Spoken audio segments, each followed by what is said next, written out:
Nothing is coming Testing through. 1, 2, 3. Can you hear that? Oh, there we go. Yeah, we're good.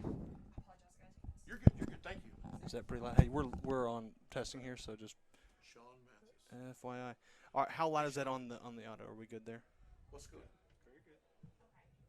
You can give me a little more if you want. Hang on. Give you a little more? A little more. Did you just get in? I can do that. I can do that. Yeah, he just got in. Sure. Okay, how's that sound? Testing 1, 2, 3. Do we need to add a little bit more? So you gotta also think when I'm getting into the game, maybe a little louder. Is that too loud whenever I get talking like this at all? Okay. Okay. Now that I know where it is, I can pull it down. Okay. All right, we are live, so probably people can hear this and they can go back and listen to this. So I'm gonna go ahead and mute us. I'm going to go ahead and stop streaming.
The Greenbrier Panthers Sports Network would like to thank all of our sponsors for your continued support.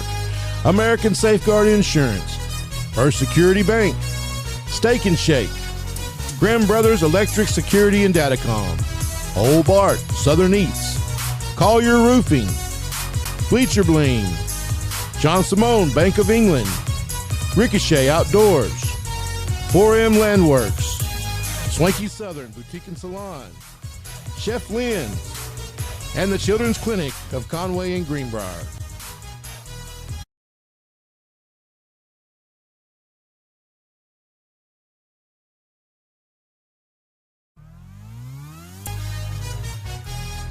The Greenbrier Panthers Sports Network would like to thank all of our sponsors for your continued support.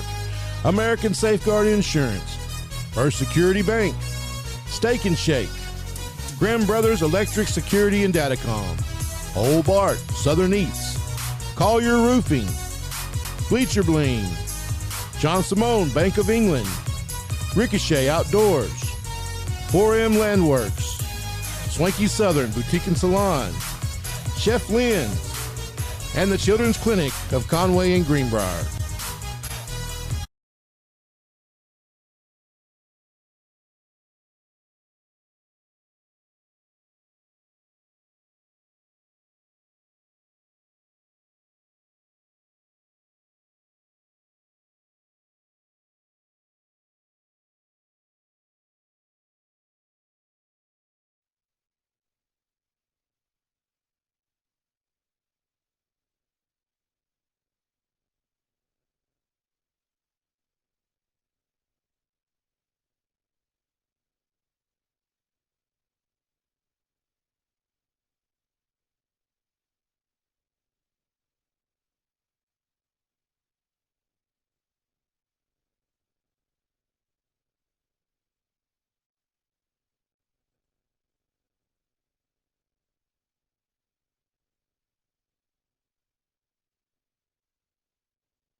The Greenbrier Panthers Sports Network would like to thank all of our sponsors for your continued support.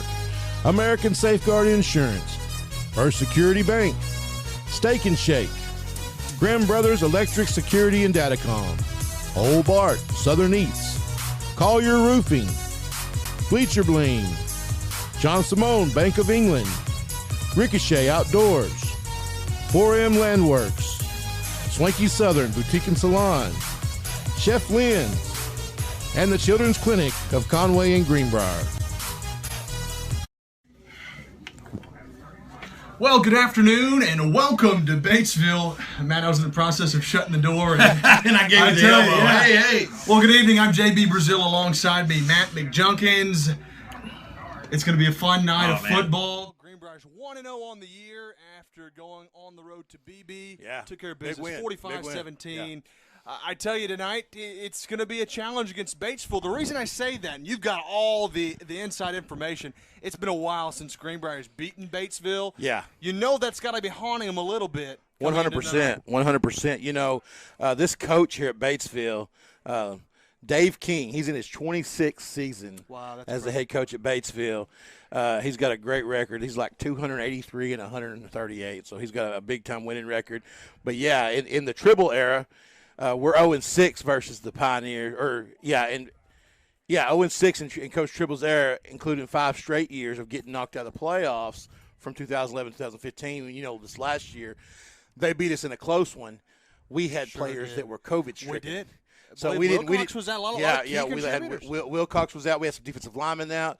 So we had several kids that were big-time players who didn't get to play in that game, and it was a close game. So, you know, we've heard that they may be a little young, a little down this year compared to a normal Batesville team. Sure. But you got to expect them to come out and really be a good football team. Well, I'll tell you, Matt, you know, they're returning 6 starters from a year ago, only one of them on the offensive side of the ball. That's going to be huge. What it really tells you is you don't really know what to expect. They had a scrimmage against Valonia. Yeah. Didn't fare too well for them. Did not. Had some, way I understand it, had about 7 kids that didn't play in that game that may make a big difference in this team. Sure. You can look for – we expect to see junior Jay Storley to be taking the snaps at quarterback. Right. He filled in for Livingston a lot last year. I'll tell you, here's where they returned 5 starters on the defensive side of the football. Yeah.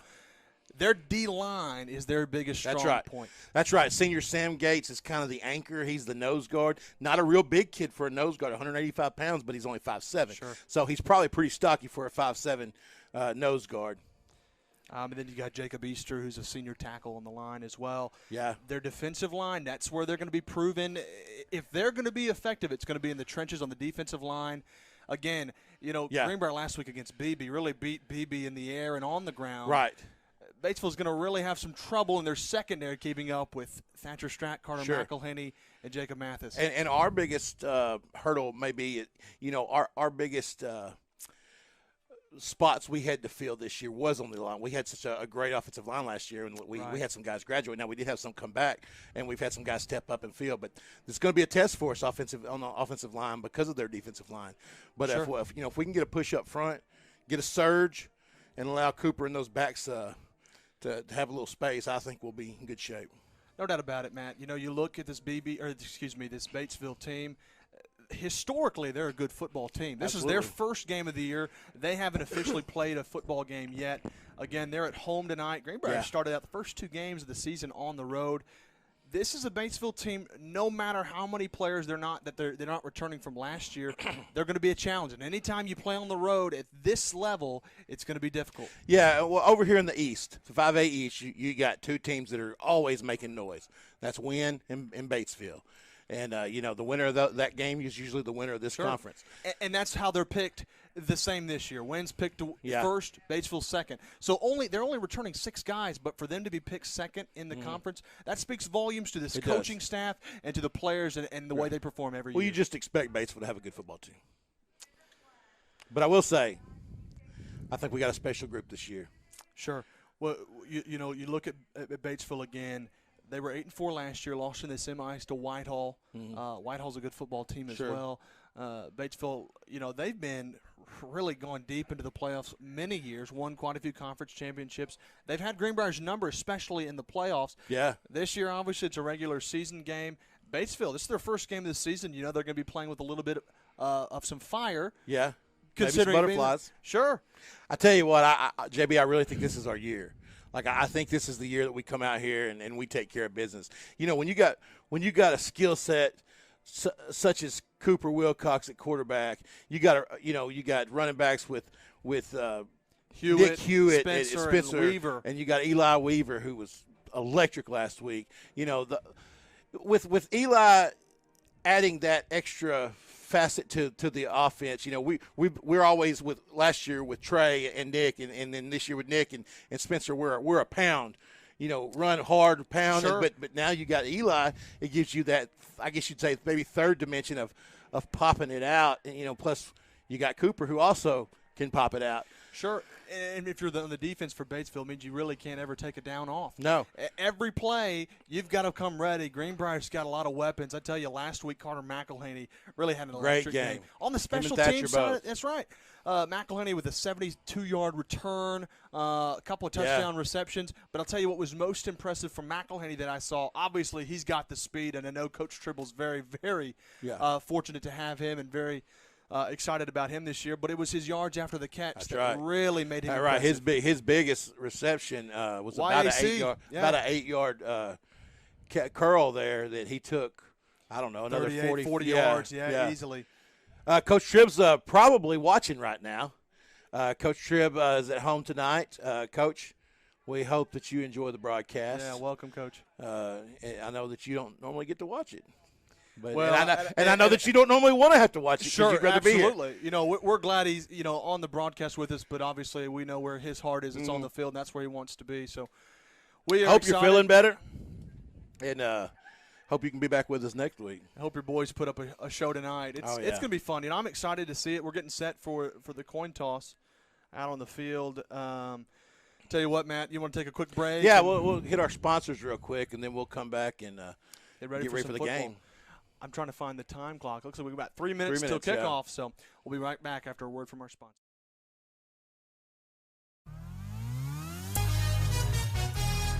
The Greenbrier Panthers Sports Network would like to thank all of our sponsors for your continued support.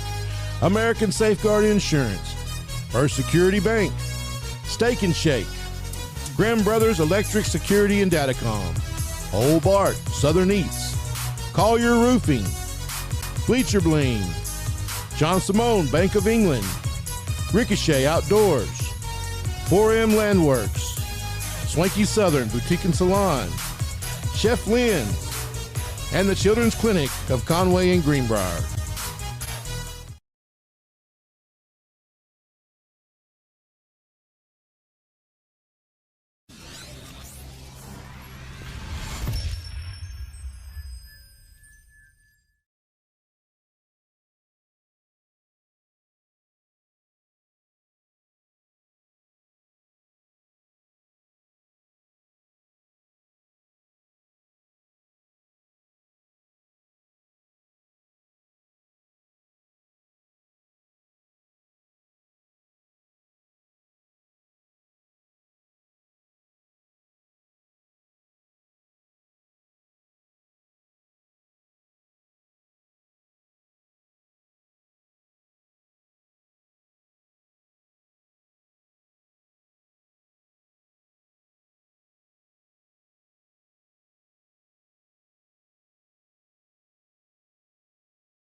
Well, we are back here in Batesville, Arkansas, getting set for the kickoff of the second game of the regular season. Greenbrier coming into tonight is 1-0 after a dominant win against BB, 45-17.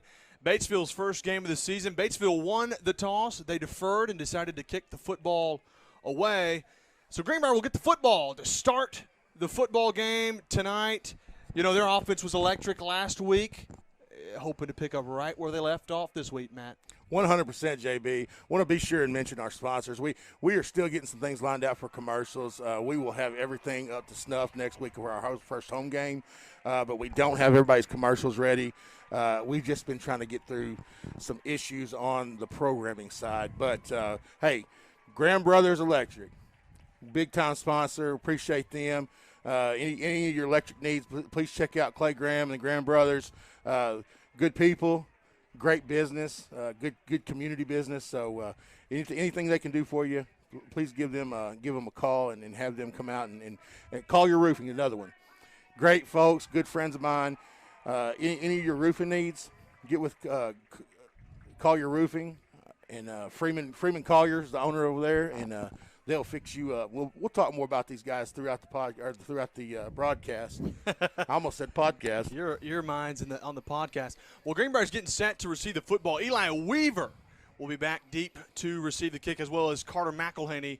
And I believe that's Thatcher Strack as well. Weaver, McElhaney, and Strack, the three men deep to receive. Batesville getting set to take the field. And I tell you, we're moments away from kickoff here in the second game of this regular season. Batesville taking the field now and getting set to kick the football away will be Esler Ordonez. He's a senior, number 88, getting set to kick the football off for Batesville. I tell you, right here at kickoff, it looks like a beautiful night out here.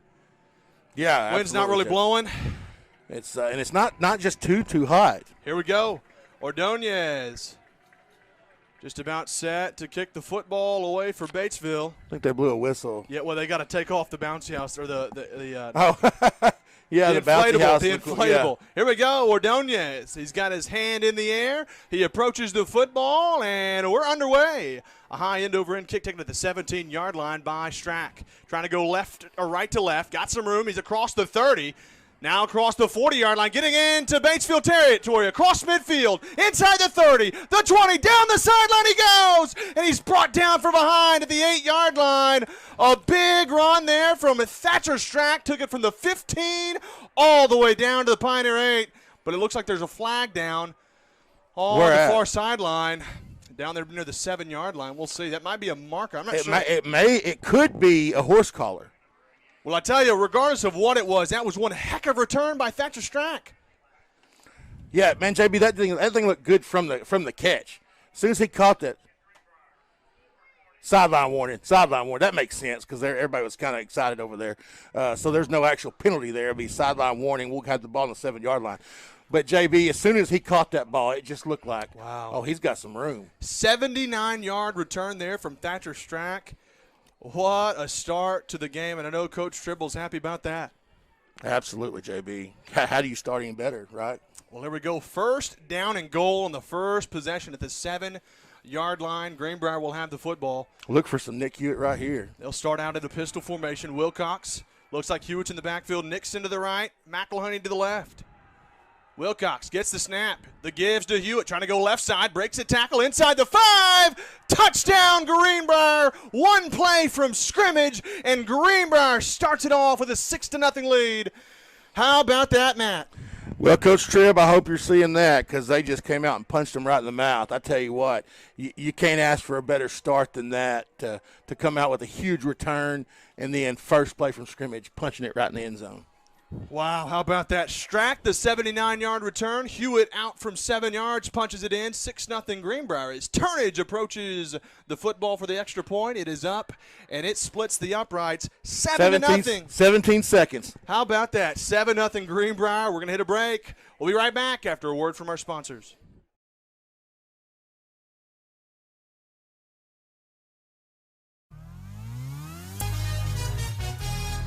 The Greenbrier Panthers Sports Network would like to thank all of our sponsors for your continued support.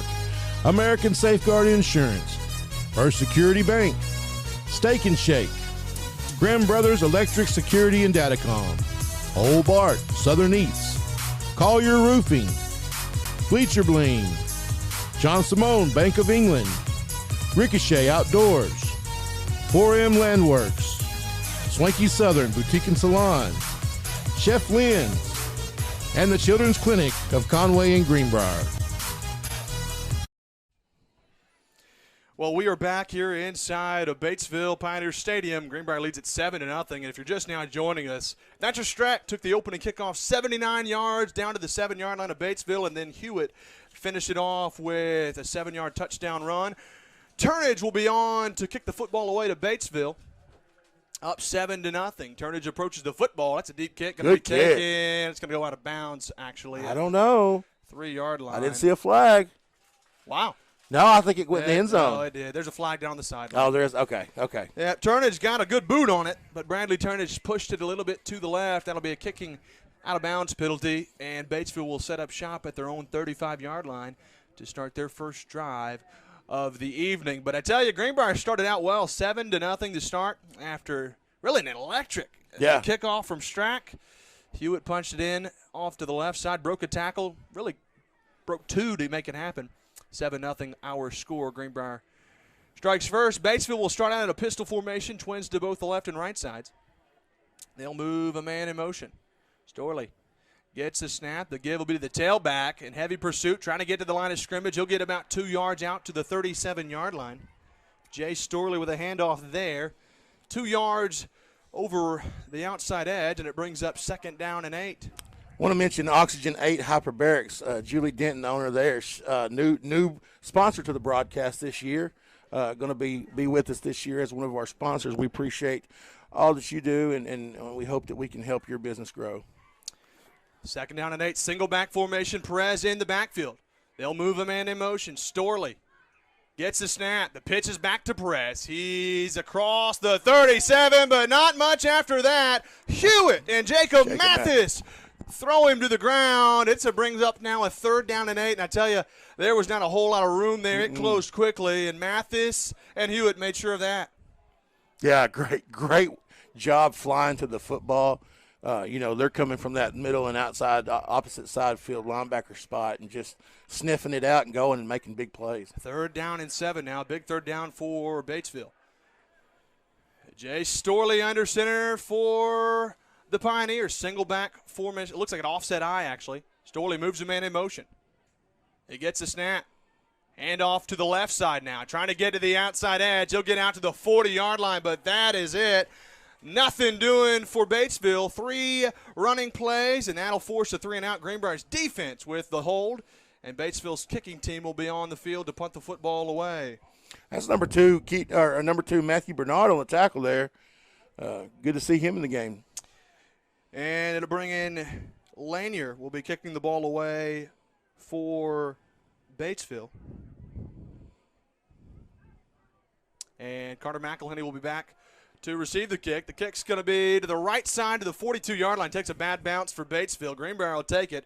46-yard line is where the football is downed, and that is where Greenbrier will set up shop for their 2nd drive of the night. The first one was really quick, 17 seconds. 17 seconds. All thanks to a 79-yard kickoff return by Thatcher Strack.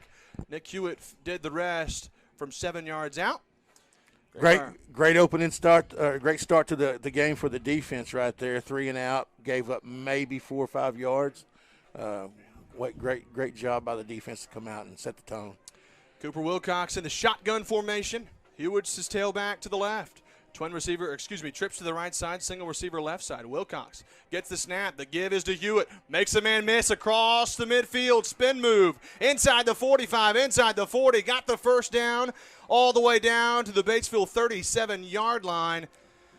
That's a big 16-yard gain and a Greenbrier 1st down. He cut it in just a little bit because there was a huge hole there on the inside. And, he sees the field so well. Found the opening there and made the best of it. 1st and 10 from the Batesville 37. Nixon is the wideout to the bottom of your screen. Wilcox gets the snap, gives it off to Hewitt again. Not much this time. Looks like the ball may be loose. And let's see. Batesville says they've got the football. We'll see the call, and if indeed it's a turnover, it might be Batesville football. The referees are discussing, and indeed it will be Batesville football after the turnover on the fumble from Nick Hewitt. And I tell you, that's a tough break after what was looking really good. Some drives there. Ends in a turnover, and Batesville will have the football back with 9:08 to play in the first quarter. Greenbrier leads at 7-0. Yeah, tough break right there. You never want to turn the ball over. But, at this part in the game, we're playing with so much intensity. We're up. Defense is flying around. We just need to get it back and keep the momentum going. Well, defense forced to 3 and out the first drive. Batesville's second drive of the night. Greenbrier's trying to stifle them again. Jay Storley, the quarterback. And the shotgun. Moves a man in motion. Gets the snap. Rolls to his left. Quick pass to the outside edge. Completed at the 38-yard line. Mathis will bring him down at the 42-yard line. It's about a 5-yard gain. It brings up 2nd down and 4. That was a nice pass to the outside edge there. Jarrett Greason with the completion. And Storley's a 5-yard gain there. Brings up 2nd down and 5. Good job by Jacob there to close and keep it from being any more than it was. Storley in the I formation now. Under center. Gets the snap. Loses the football. Ball's on the ground. Greenbrier looks like they've got it. We'll look at the call. Hewitt's on it. So is a Batesville player, but no one's pointing their arms anywhere. Saying I tell you, down. Batesville may have got it back. Looks like they did. No, Batesville jumped back on it. It looked like, I couldn't see for sure. It looked like maybe Jeremy Parker hit the quarterback while he was bobbling a little bit. Made it pop out. It was one of our big boys. I think it might have been Jeremy. But I tell you, regardless of whether we picked it up or not, that's a loss of a Sure. down there for Batesville. And it brings up 3rd down and about 7 yards. With clock rolling, 8 minutes to go in the first quarter. Greenbrier leads at 7-0. Shotgun for Storley. Got twins to the right side. Single receiver to the left side. He gets the snap. Quick pass to the left side. In and out of the hands. And I believe, who was that on the reception on the cover? Jackson Harp was all over it. He pushed him out of bounds. It was juggled anyways, and Batesville's going to have to punt it again. That's what you want. You have a turnover. Your defense needs to come out and just get the ball back. Jack Lanier on to punt the football away for the Pioneers.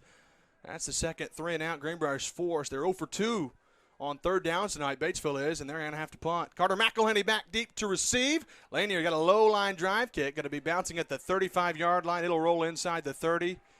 And all the way down to the Greenbrier 23-yard line. That is where they will down it. Greenbrier will set up shop for their 3rd drive of the night.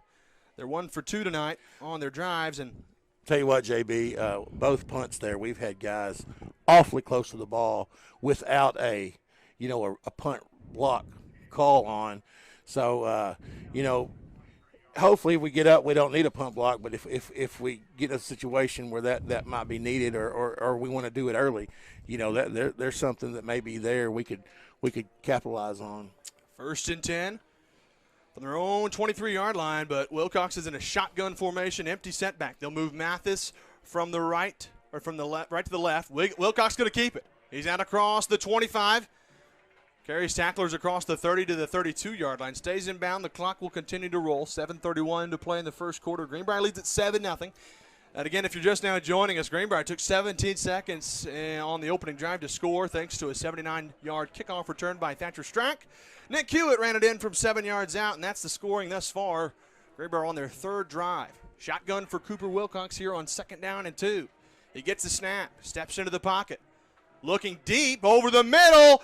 Overthrown at the 35-yard line. He had a man Strack open, had separation, but he overthrew him, and it brings up 3rd down and short from their own 30-yard line. Actually, they'll give him the 31-yard line. Just a little overthrow right there. Strack had his man beat, but he did. Wilcox So did Jacob. just overthrew him. Yeah, we had two guys that were wide open right there. Good job by the receivers to create some separation. That's a pass that, eight, 9 times out of 10 Cooper's going to make, but, there's always that 1 or 2 times you're not. Clock stops with 7:07 to play. Wilcox in the pistol formation this time with Dawson Spencer in the backfield. He gets the snap. The gives to Spencer. Left side. Got the 1st down. Tripped up across the 35-yard line to the 36-yard line. That's a Greenbrier 1st down, though. Spencer off the left side. And I tell you, he's done that in his whole career here at Greenbrier. Last year, he was just a nickel and dime kind of guy. Gets in and does his job well. Yeah, able to pick up the 1st down right there, and that's what we needed. 1st down and 10 at their own 35-yard line. Wilcox in the shotgun formation. Gets the snap. Quick pass to the outside edge. That's Strack to the 35 to the 40. Hit at the 43-yard line, but he'll lower his shoulder, get across the 45. That's going to be a first down. That'll be right near a first down, and looks like they may give it to him. We'll see. And indeed, it will be enough to move the chains. First down and 10 there after the completion. Clock rolling with 6:34 to play in the opening quarter. Greenbrier leads it 7-0. And Cooper Wilcox looking to keep it rolling. Shotgun formation. Twin receivers to both the left and right sides. Batesville's in a 3-4, a three-man front. They run a 3-4 defense. Wilcox going to keep it. QB keeper. Left side across the 45. Tries to get to midfield, but he'll be met by a host of Pioneers, and they'll wrestle him down at the 49-yard line. That was Rhett McDonald, the backup QB for Batesville, who led the charge there in the tackle, and it brings up second down and 6 with 5:54 to play in the opening quarter, clock rolling. Pistol formation, Cooper Wilcox. Dawson Spencer's in the backfield. A little bit more of a bunch formation to the left side. Wilcox gets the snap, gives it off to Spencer. Not much there, and he might have got back to the line of scrimmage, and that's it. It'll bring up third down and 6 from the 49-yard line. Yeah, we need a big play right here to keep the chains moving. You don't want to have to make that decision in the middle of the field. Probably in punt territory, even though the defense is playing well. But let's get that first down. Not have to think about it. Gabe Rowe in the wideout spot. Now pistol formation for Cooper Wilcox. Gets the snap. Fakes the handoff. Now rolls right. Gives it into the flat to Mathis. He's got the first down. Tripped up across the 45, but into Batesville territory. It's enough to move the chains all the way out to the 43-yard line. That's an 8-yard reception and a Greenbrier first down. Great play call right there. Great play call. Find Jacob Mathis, a senior guy you can rely on. Pick up the first down. He works a lot like a tight end, a little bit in the slot as well. He does. He blocks a lot, but he's also such a weapon. 4:53 to play in the opening quarter. Spencer moves in motion to the left side. Wilcox, quick pass to the outside edge. It's a screen play to McElhaney, trying to get some room. He dances out to the 40-yard line. It'll be about a 2-yard gain, maybe 3. It'll bring up second down on the short gain, and they'll only give him 2 yards. Second down and 8 from the 40. Mac's one of those. You get him just a little bit of separation in space, and he's so quick and so speedy. He can really, turn it on. McElhaney's a guy, he's got breakaway speed. If you give him some space, you'll be chasing him from behind all night long. McElhaney moving now to the bottom of the screen, or excuse me, that's Thatcher Strack, rather. Pistol formation for Wilcox on the second down and 8. He'll give it off to Spencer, right side, breaks a tackle, inside the 35, down to the 33-yard line. He'll be a yard shy of a first down, but it brings up third down and 1 with 3:58 to play in the opening quarter.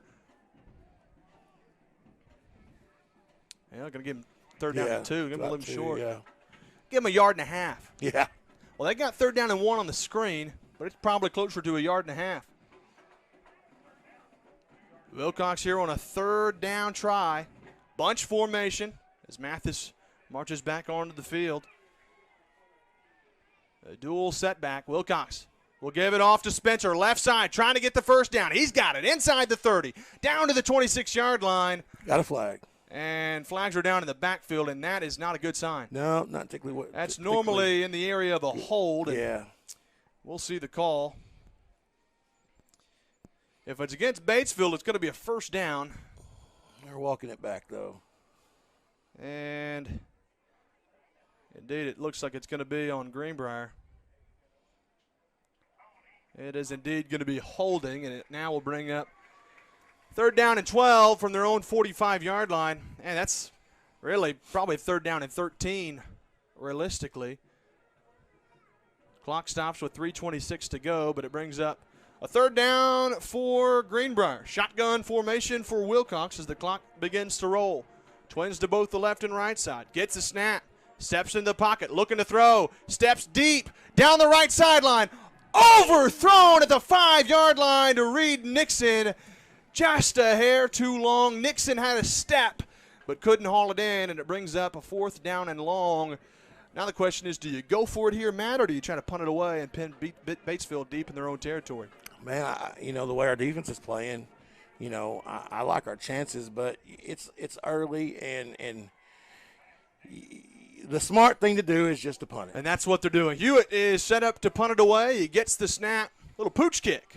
He gets it away pretty quickly. It'll bounce at the 12-yard line. Good punt. Nixon down to chase it down, and he pins him down at the 1-yard line. Reed Nixon with a great play on the special teams. I tell you, Greenbrier's been pretty impressive there in that area tonight on the special teams. Well, you can't do it any better than that, JB. Wow. I saw when Hewitt kicked it away, it looked really good, but Nixon was in heavy pursuit, and he was the only guy down there. Really great job. And I'll tell you, the way Greenbrier's defensive line has been holding up, if you're Batesville, you want to get a lot of penetration there at the front line, or you're in trouble quickly. quickly. Get it out of the end zone. I mean, I tell you, that's at the half-yard line. That's about as close as you can come to the goal line. Shotgun for Storley. They got twins to the right side, a single receiver left side. Single setback. Storley gets a snap. Quick pass to the outside. It'll be complete at the 2-yard line. It'll be wrapped up and brought down around the 7-yard line. It'll be about a 6-yard gain, and it brings up 2nd down and 4 with 2:58 to play in the opening quarter. Good play there. A little quick screen pass to the outside edge. We're getting a lot of penetration up front, JB. One of our big boys is going to make a play here shortly. Storley's gone through the air quite a few times here of late. He's found some success. They have not found success on the ground, that's for sure. 2nd down at about 3. High formation for Storley. He gets the snap, pitches it back in the backfield, and he is not going to get anything. In fact, he'll lose a couple. He was hit hard in the backfield, back at the 5-yard line, trying to see who hit him first. Man, I couldn't tell. It was 16, so that's going to be Caden Brooks. Is that right? Yeah, that is Caden Brooks. Caden Brooks laid a lick on him at the line of scrimmage, and he pushed him back. Well, I say that. He hit him before the line of scrimmage, and he'll knock him back 2 yards. It'll bring up 3rd down and 3. They'll say he lost. They'll say he got back to the line of scrimmage, and that's really generous, to be honest with you. Yeah, it really is. 3rd down and 3, though. And now if you're Batesville, after a great punt from Nick Hewitt, you really need a 1st down here.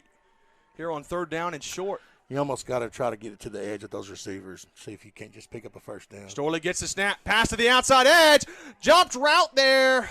It'll be complete to the outside edge. That might be enough for a 1st down, and indeed it will, to the 13-yard line. Ethan Price was on the reception, and I tell you, Harp was all over. He jumped the route, tried to knock it away and pick it off. Might have got a little too greedy instead of making the tackle, but I tell you, if he picks that off, it's a great field position. So I really don't blame Jackson there. I mean, it's great coverage. Might have just let him slip away just a little, but a minute 29 to play in the opening quarter. Greenbrier just gave up their first down of the night. And Storley will have the football. 1st and 10 from their own 13-yard line. And play's going to be blown dead before the snap, and Batesville wants a timeout. I tell you, with 1:18 to go, Matt, we're going to take the timeout with them. Batesville and Greenbrier, our Panthers lead at 7-0. The Greenbrier Panthers Sports Network would like to thank all of our sponsors for your continued support.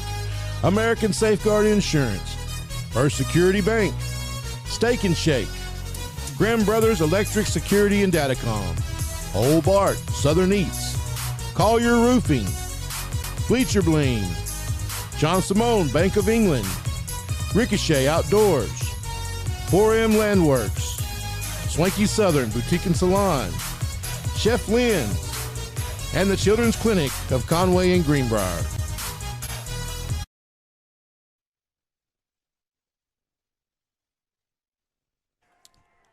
And we are back here inside of Batesville Pioneer Stadium. Greenbrier leads at 7-0, and I tell you, it started out really well for Greenbrier, but Batesville there's a reason they're a good football team. They've come back and had some good stops, some turnovers as well, but Greenbrier's defense has been holding Batesville of late. And with a minute 18 to go in the opening quarter, 1st and 10 here out of the timeout. And Jay Storley will be in the pistol formation. He'll move a man in motion to the right side. He gets the snap. Quick pass to the outside edge. Quick screen pass. And that's Ethan Price. He's not going to get much there. Made one man miss, but he did not make – who was at number Bernard. 2? That's Matthew Bernard. He did not make Bernard miss. Bernard had him all the way. It's a short gain. They'll give him 2 yards to the 15, and it brings up 2nd down and 8. Jace Jeffrey and Rhett McDonald will march onto the field for the Pioneers. A couple of Pioneers will come off. Greenbrier with a 7-0 lead. I tell you, Thatcher Strack with that big 79-yard kickoff return. That's what set Greenbrier up on the opening drive. 35 seconds to go in the opening quarter. Storley fakes the handoff.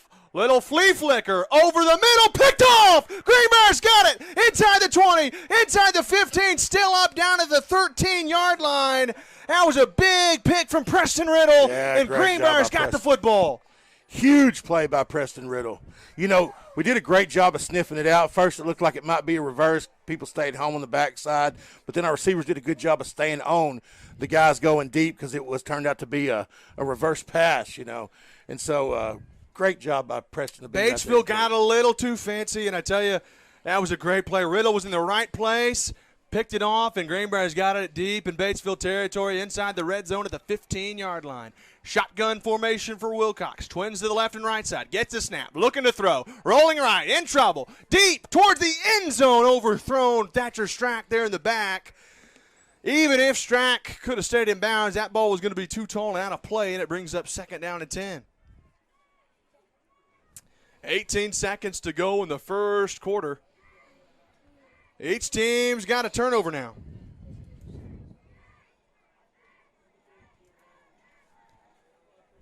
Second down and 10 from the 15. Shotgun Wilcox.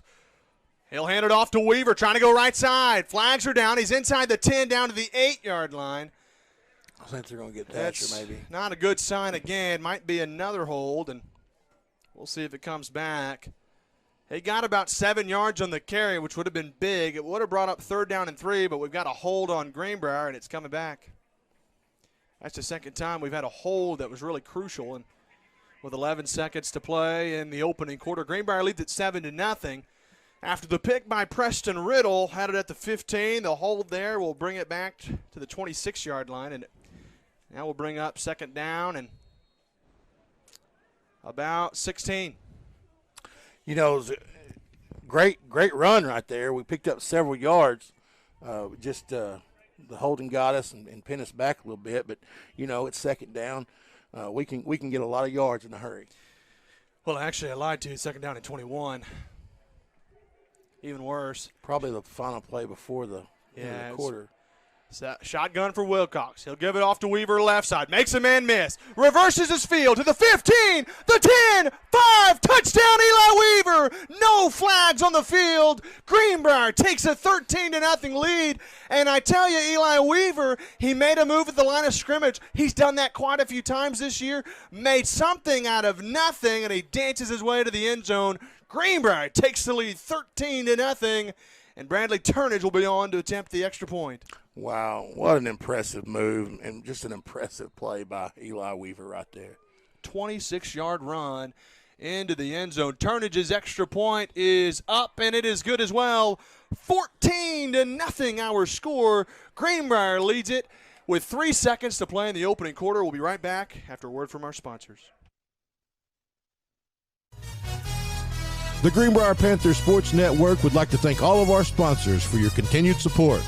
American Safeguard Insurance, First Security Bank, Steak and Shake, Grimm Brothers Electric Security and Datacom, Old Bart Southern Eats, Collier Roofing, Bleacher Bling, John Simone Bank of England, Ricochet Outdoors, 4M Landworks, Swanky Southern Boutique and Salon, Chef Lynn's, and the Children's Clinic of Conway and Greenbrier. Well, we are back here inside of the Batesville Panthers Stadium. Greenbrier leads at 14-0. How about that run from Eli Weaver? 26 yards out for the score on a big 2nd down and long after the hold. Eli Weaver with a huge shot in the arm as Bradley Turnage will be on to kick the football away for Greenbrier. 3 seconds left to play in the quarter, and if he keeps it inbounds and it makes it returnable, probably will be the last play of the first quarter, so get ready for another break perhaps. Turnage approaches the football, and it's a high kick taken at the 11-yard line. Across the 20 for Batesville, 25-yard line. He's wrapped up and thrown down. Eli Weaver with the touchdown and then a tackle on the special teams. But the first quarter clock has expired. We've played one full 12-minute of football. Give us a recap. Well, it's a really good one. Yeah, let's hear it. Greenbrier They scored at the very beginning of the quarter, and they scored at the very end. I tell you, it took them 17 seconds to score for the first drive. I tell you, 79-yard kickoff return by Thatcher Strack. That was what started things off. The very next play, the first play from scrimmage, Nick Hewitt took it out from 7 yards out to bring the score to 7-0. Turnage's extra point was good. And then with 3 seconds to go in the first quarter, after a pick from Preston Riddle, Eli Weaver punched it in from 26 yards out after a hold. Turnage's extra point was good there as well. And Greenbrier, after one full quarter of play, leads it 14-0. A great start. You know Coach Tribble's got to be pleased and thrilled to death. That's the start you wanted against a team like this on the road. And great job by Coach Moreland. I believe he's the acting head coach tonight. So good job by him to dial this thing up tonight and get these guys ready. Just a little news from around the state. Batesville won't be happy to see this, but win up 14-0 early on West Memphis, a 6A school. Wynn's picked to win this conference here in the 5A East. Batesville, that's the one they're competing against heavily. Bentonville up on Bryant early 7-0. North Little Rock up on Harbor 14-7. And here we go. Single back formation for Jay Storley as we'll go back to the scores here in a moment. Storley fakes the handoff, rolling right, trying to go over the middle, and it's knocked down by Jacob Mathis.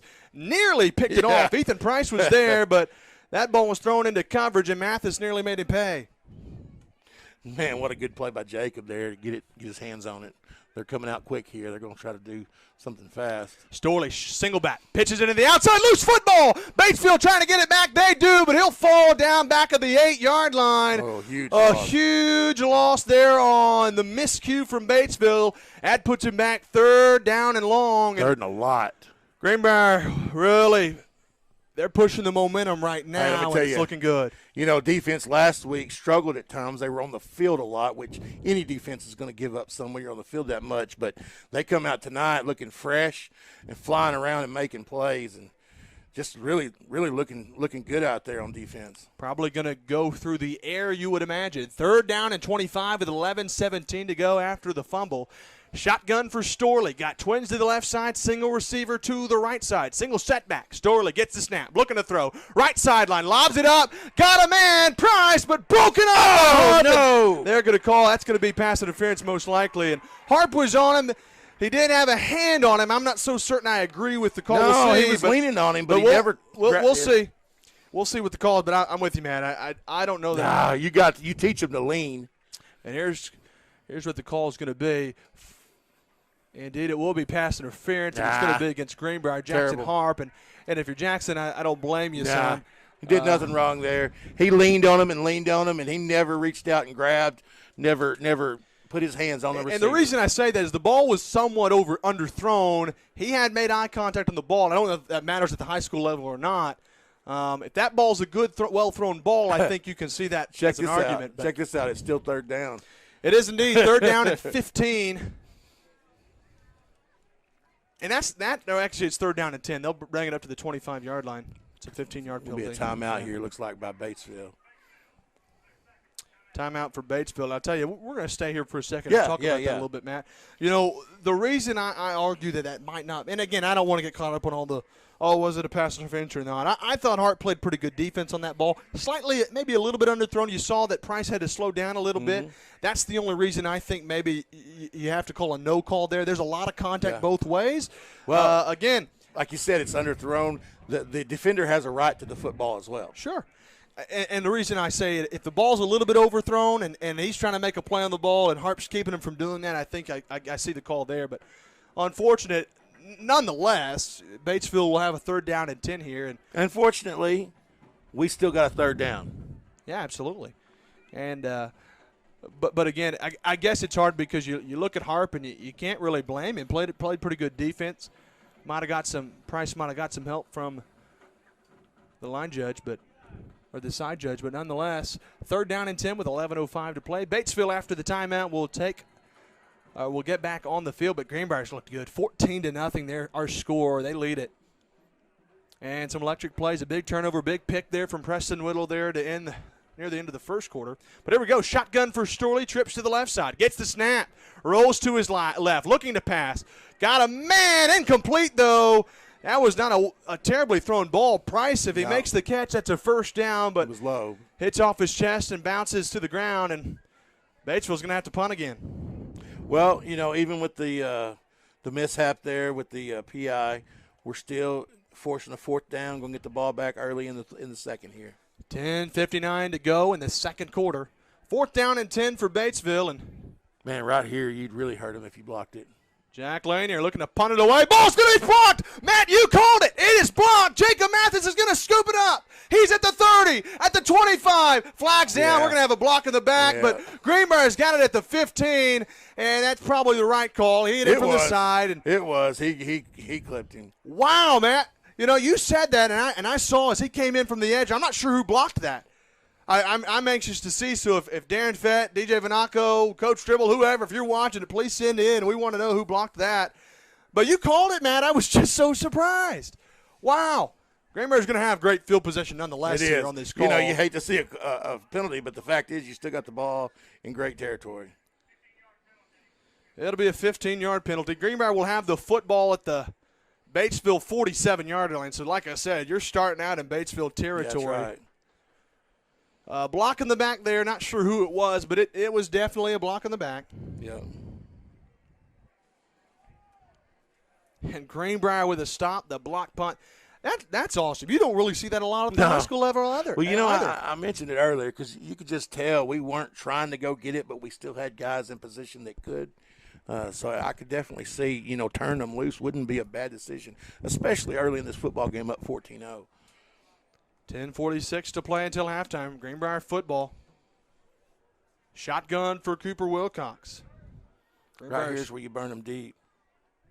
He gets the snap. Looking to throw. Fakes the handoff. In trouble. Hit as he throws.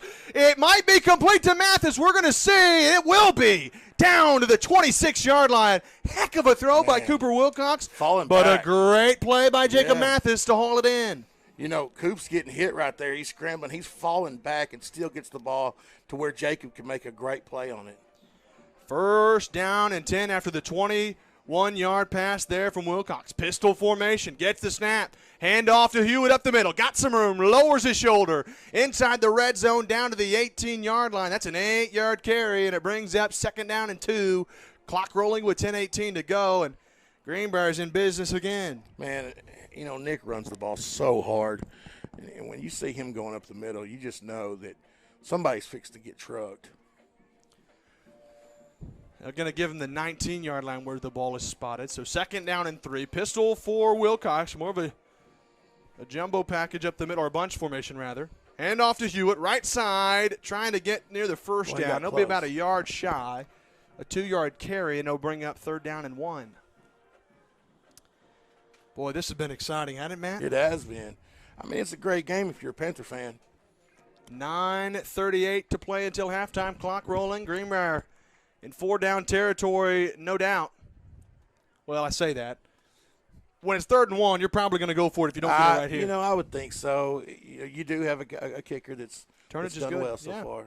Shotgun formation for Wilcox. Gets a snap, trying to keep it. He's going to have the 1st down. Inside the 10 to the edge, lowers his shoulder. Did he get into the end zone? Not quite. No. They're going to say he stepped out of bounds right around the 3-yard line, but that's a big 1st down. And let me tell you, it was wide open over there. And then when he did get to contact, he buried his head a little bit and ran right through that defender. 1st down and 10 at the 3-yard line, and Greenbrier is knocking on the door. Up 14-0, trying to add a little bit more. Jumbo formation. Shotgun, Wilcox. Gives it off to Hewitt. Outside edge, trying to get to the edge. Leaps for the pylon, and he got it. Oh, but flags are down. Uh-oh. It may be it's a touchdown, Greenbrier, if it holds. There's a flag for a man in the end zone. I'm not sure what all that was about. We'll see if the play stands. A guy from each team back there. Now, I'll tell you, it looked like it was after the touchdown was called, so the touchdown may stay intact, and it may be enforced on the kickoff, or unless they're offsetting penalties. We're walking back. Oh, goodness, that's unfortunate. It was an offensive lineman and someone else. They were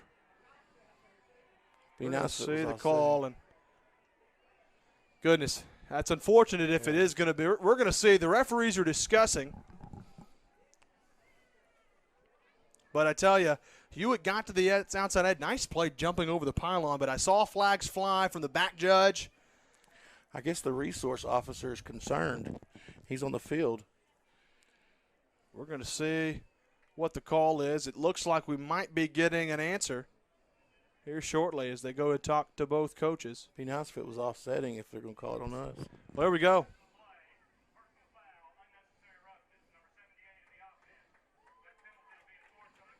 Yeah, so touchdown does count. The personal foul, unnecessary roughness, was on Greenbrier. The touchdown will count. 3-yard run from Nick Hewitt, and now we can celebrate a little bit. The 15-yard penalty will be enforced on the kickoff. So Batesville will probably get good field position after this extra point attempt, but Greenbrier leads it 20-0 after the 3-yard run from Hewitt, and Bradley Turnage will be on to attempt the extra point. I'll tell you what, if you are going to give up a little bit of field position, you want your defense playing the way we are right now. Oh, no doubt about it. Bradley Turnage on to attempt the extra point. The snap is down, the kick is up, and the kick splits the uprights. 21-0. Greenbrier takes the lead up to 3 scores. We'll be back after a word from our sponsors. The Greenbrier Panthers Sports Network would like to thank all of our sponsors for your continued support. American Safeguard Insurance, First Security Bank, Steak and Shake, Graham Brothers Electric Security and Datacom, Old Bart Southern Eats, Collier Roofing, Bleacher Bling, John Simone Bank of England, Ricochet Outdoors, 4M Landworks, Swanky Southern Boutique and Salon, Chef Lynn's, and the Children's Clinic of Conway and Greenbrier.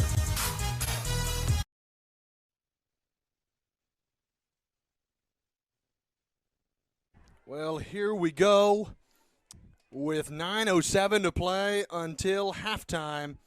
Greenbrier leads it 21-0. They'll be kicking it off from their own 25-yard line, but I tell you, if you're Coach Randy Tribble, you got to be pleased thus far. Yeah, there's a little bit of sloppy play with some penalties. However, the defense and the offense really from all cylinders of this game, all assets, Greenbrier special teams have been great, as well as Bradley Turnage getting set to kick the football away, and it'll be taken at the 30-yard line of Batesville. He'll get out across the 40, the 45. Hit hard by Big Gabe Rowe. He drops him at the 43-yard line, and Gabe Rowe, he lowered his shoulder and dropped him to the ground. That's Sports Center highlight right there. He absolutely drilled that kid. Gabe Rowe, I mean, goodness, he popped him at the 45-yard line. It'll bring up first down and 10 for Batesville, down 21-0. And with 9:01 to play until halftime, Greenbrier's defense coming out of the field. They forced 3 3-and-outs and two 3-and-outs, and they also have an interception. Batesville's 0 for 4 on their drives tonight. Storley in the pistol formation. QB keep up the middle, and he'll get a yard. Now he won't even get a yard. He'll get back to the line of scrimmage. That's it. Oh, no, that's Hargrave, isn't it? 63. For them? For us. On the tackle. Oh, Hargrave, Jake sure. Hargrave, I yeah. thought you were talking about on the carry, yeah. Great play by Jake to get off his block there on the edge. That's right where they were trying to go. I tell you, when Storley snapped the ball, I think it was a designed handoff. Didn't get the snap well, decided to keep it himself, and brings up second down. Shoot, he might have lost a half-yard set. We'll call it 10, second down and 10, I formation. Twins to the right side. Storley gets the snap, fakes the handoff. Looking, rolling right, in trouble. Passes nearly intercepted. Boy, Shannon almost got it. Howard with a big dive knocked it away, and I tell you, he was all over. Yeah, Shannon saw that, and he was just waiting for him to throw it, and kind of decoyed a little bit, give him some space, and just nearly got it. Got his hands on it. And I tell you, if you're Batesville, you're trying a lot of different things, but Greenbrier's defense has looked electric. And with 3rd down and 10 and 8:18 to go until halftime, Batesville's just trying to find some answers. Man, I can't say enough about the way this defense is playing right now. You know, they've just really been dominant on up and down the field. Storley will be in the pistol formation. Deshaun Brown will be in the backfield. Gets the snap. Rolling to his left, looking to pass. Over the middle, complete, but hit immediately and dropped by Preston Riddle at the 49-yard line. That's going to bring up, should be 4th down and about 6. And yeah.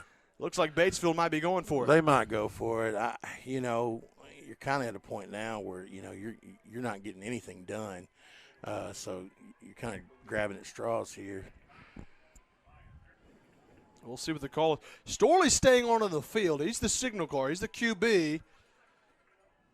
But run some clock off, maybe. That may be what they're trying to do. Maybe drawing offside. Well, the problem is it's 4th and 6. Even an offsides is not going to give them a first down. Yeah, but it does. It does. Gives them close it to. It does make it closer. We'll see what they try to do with 7:31 and clock rolling. Pistol formation. Storley, and looks like Batesville's going to call a timeout. That'll be their third. Right before the play clock expired. And with 7:27 left to play until halftime, we're going to take a break. Greenbrier leads at 21-0. We'll be right back. The Greenbrier Panthers Sports Network would like to thank all of our sponsors for your continued support.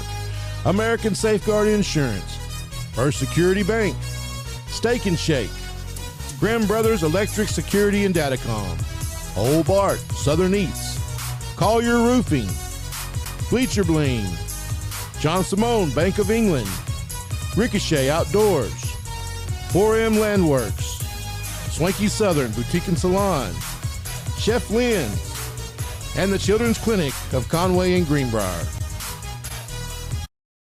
There we go. We are back here inside of Batesville Pioneer Stadium. Greenbrier leads at 21-0. And it brings up a 4th down and 6 here out of the timeout. Batesville's out of timeouts here for the half. And I tell you, Matt, here on 4th and 6, this is kind of a big 4th down. If it's me, I got to try to get them to jump, but you got to have a play ready to go too because you don't have any more timeouts. But, why not at least try to get them to jump off Jump in the neutral zone. Pistol formation for Storley with twins to the right side. Moves the man in motion.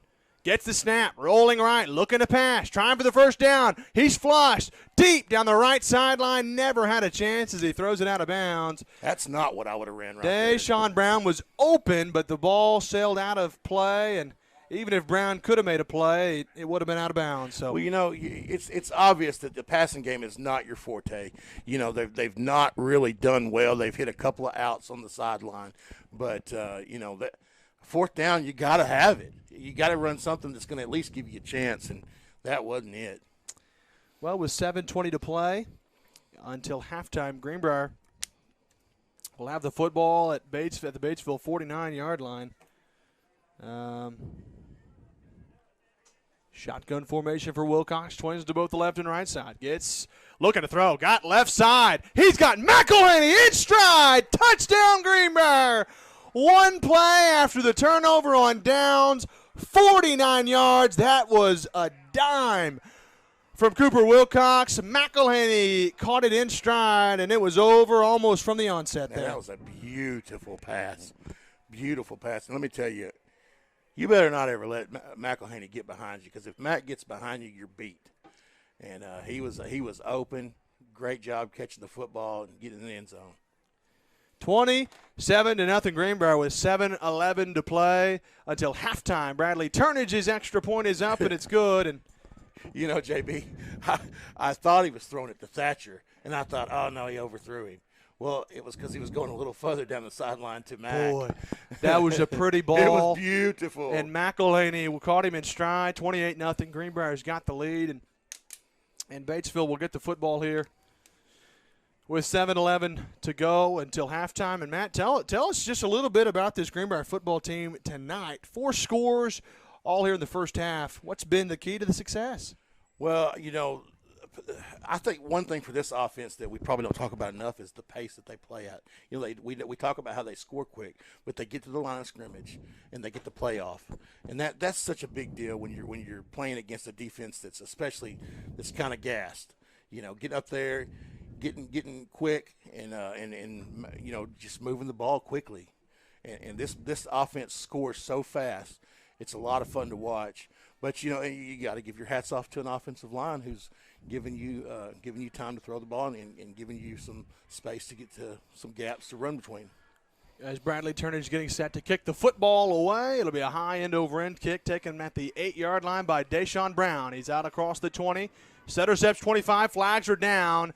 Brown's dropped to the 25, and usually when you see a flag, it's either a push in the back, a clip, or a holding call. And We're going to see what the call is going to be. And I tell you, it looks like it's probably going to go against Batesville. Yeah. And let me tell you, hats off to this coaching staff for Greenbrier. You know, Coach Tribble at home, and then also this bunch out here. You know, Coach Tribble, you know, he might not be here tonight, but he's the one that's led this thing. You know, that's put the pieces together. Put the pieces together. That's prepped them for tonight. Now they're just playing it out. You know, but great job by this coach staff to dial up plays that are just, I mean, perfectly dialed up. You know, for the right time. And indeed, it was a holding call. 10-yard penalty will put them back at their own 16-yard line. Batesville shot themselves in the foot quite a few times tonight. But I tell you, it's really been Greenbrier's defense that stifled them, and the offense that's had their way. Pistol formation for Storley. He gets the snap. He'll give it off up the middle, but not much there. In fact, might have got a yard, if that. The handoff up the middle, that was Ethan Perez on the carry for Batesville. Looked like Nick Hewitt and Jacob Mathis both in on the tackle there. And it brings up second down and about a yard. You know, it seems like we've seen them both in on plays together a lot tonight. Defense has played extremely well. Batesville marching back to the line of scrimmage. I formation for Storley. Oh, a little mishap there. Tried to hand it off. He'll have to keep it himself. He'll lose a yard back to the 15. They'll say his forward's progress stopped at the 16-yard line, but it brings up third down and 10. And I tell you, for Batesville, that looked like a designed handoff. The tailback bumped into the QB. He had to keep it. Yeah. The play just kind of fell apart. And Dawson Spencer got there first, it looked like. Several Panthers on the tackle, but great job by Dawson flying there and making a play. Third down and 10 with clock rolling, 5:55 to play until halftime. Batesville's in trouble again. You know, I don't know that they have 30 yards of offense so far. They are 0 for 5 on their possessions today. I formation for Storley. Gets the snap. He'll pitch it in the backfield to Brown. He's out across the 20, breaks a tackle, 25. Might have the first down to the 27, and indeed he does. And Batesville gets a big carry there from Deshaun Brown. He moves the sticks. And with 5:31 to go until halftime, Batesville's at the 27-yard line. Impressive by that running back there. He hit the hole hard. He was fast, able to close in and keep him from breaking it. But it wouldn't have taken much, and he'd have been going for the races. I formation, pitch in the backfield. That's Perez. He is hit at the line. Might have got a yard and a half. He was hit first there by Jeremy Parker. The bug boy made the first hit, but kept him from really going anywhere, and it brings up second down and 10 with under 5 minutes to go in the opening half. Looks like Bryce Allison just hopped in there in the game. Jay Storley. The QB for Batesville, he's been trying to make it happen, but Greenbrier's defense been too much thus far. I formation, twins to the right side, Storley. Yeah, that's on them. That's going to be a false start on the offense. Storley with the hard count, but looks like Batesville jumped, and that'll cost him 5. Yeah, running back, he got a little quick there on his start. You know, Matt, tell the people at home what a false start looks like, and just for those that don't know why it's called. So on defense, you know, you can move around, right? As long as you don't cross the plane in high school. You can move around, doesn't matter. But on offense, once you become set, if you move, if you flinch, if you move, unless you're in motion, it's a penalty. Storley gets the snap, rolling right. In the flats, and it is going to be nearly intercepted. Oh, no, he caught that ball. They're going to say the ball hit the ground. I think it did. You think it did? You think I think it did hit the ground first, but Eli Weaver's all over. Now, I'll tell you this, very easily could have been offensive pass interference. Yeah, it could didn't have been. Give Weaver a chance to make the play. Boy, I just thought he caught it, but it may, you know. I think it did. But again, they got a better shot than I do. Yeah, sure. Weaver doesn't seem to be too upset about it, so he may have known. And I'm a little biased. I'm not gonna lie. Hey, there's nothing wrong with that, man. Hey, a little homer. I think. Hey, you want your broadcaster to be a little bit of a homer, right? You know, I think you kind of level it out. I sometimes am too critical because I don't want it to be too homerish. So you're the jerk, and I'm the nice guy. Is that what you're saying? Well, there we go. Batesville's going to have to hurry up and get the snap off, and they're not going to be able to do it. And that's another delay game. They don't have a timeout. They don't have a timeout. That's right. That's another 5-yard penalty. 3rd down and 19 now for Batesville. And I tell you, Matt, they continue to shoot themselves in the foot. They do. They do. You know, the only real success they've had is running off tackle, and they hadn't had much there, but they certainly haven't been able to throw the ball downfield with any effectiveness. 3rd down and 19, and Greenbrier's giving them fits with a 3-man front. Shotgun for Storley. Parker breaks through. Storley's in trouble. A little screen pass in the flat. Brown's got it. He's out across the 25 to the 26. He'll get back to the original line of scrimmage, but that will be it, and Batesville's going to be forced to punt. Yeah, they're going to have to punt here. Now that was a designed screenplay. When Parker got through, that was you could tell they let him through. But I tell you, Parker got there quickly. But you know, when you're in that situation, you know, if you see it quickly, you want to get back to the line to try to maybe get an interception or be there to tackle. But when you're that far through, you just got to go. Keep going. That's Keep right. going. Jack Lanier on to punt the football away for Batesville. He gets the snap. That one's blocked again. It's blocked again. Greenbrier will be down at the 10-yard line, but I'll tell you, that was Shannon Howard who got in. He might have blocked the first one, to tell you, Matt. But he came in another one. That's back-to-back block punts for Greenbrier, and I tell you, our Panthers will have the football at the Batesville 10-yard line. Greenbrier in business again. Special teams has been electric. Defense has been just incredible tonight, and the offense has not disappointed either. Not at all. Not at all. I mean, it's just been a total football game. You know, the only bad things that we've seen that slowed momentum were just, penalties. Right. And that hasn't been bad at all. Wow. Greenbrier up 28-0 with 3:10 to go until halftime. Cooper Wilcox will set up shop. I'll have it at the 12-yard line. Wilcox will give it off to Spencer. Left side, got room. Breaks a tackle inside the 5, down to around the 4-yard line. It'll bring up 1st down and about 2nd down and 2, and Greenbrier is knocking on the door once more. Great run there by Dawson. Good job by the line to get a surge and give him a crease to where he can get through there. But once he hit the second level, he just trucked, and got 2 or 3 extra on his own. 2:42 to go, clock rolling. Wilcox, pistol formation, gets the snap. He'll give it to Spencer, straight ahead, breaks a tackle, carrying tacklers into the end zone. Touchdown, Greenbrier. Greenbrier's up 34-0. Dawson Spencer right up the gut.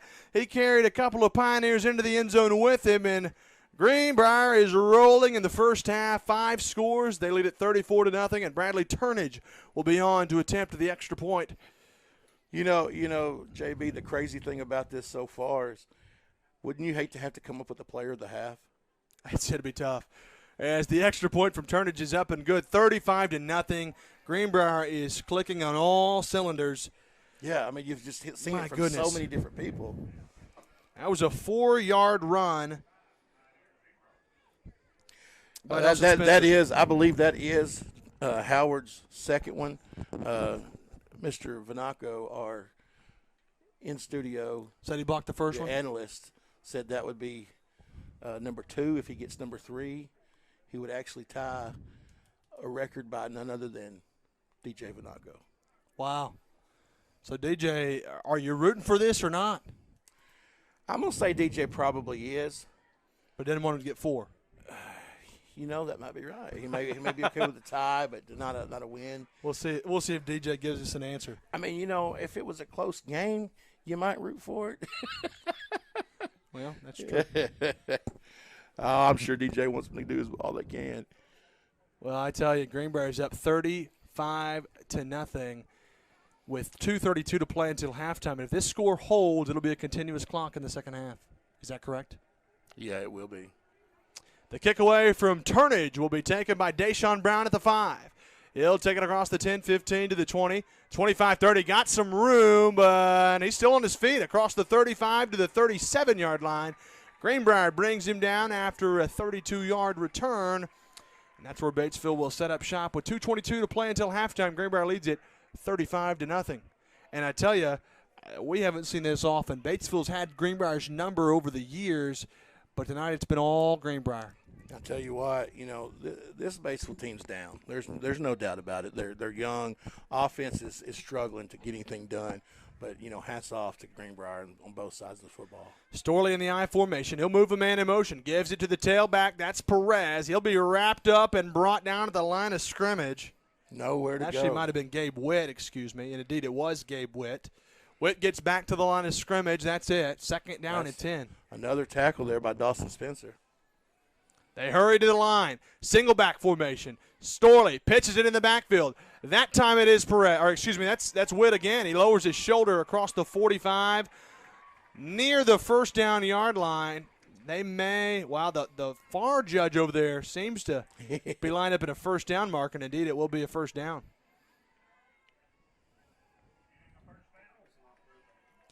It's a good spot. It's a great spot.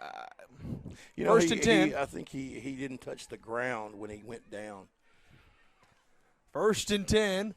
That's with the clock rolling, 1:39 to go. Storley will rush to the line. He gets the snap.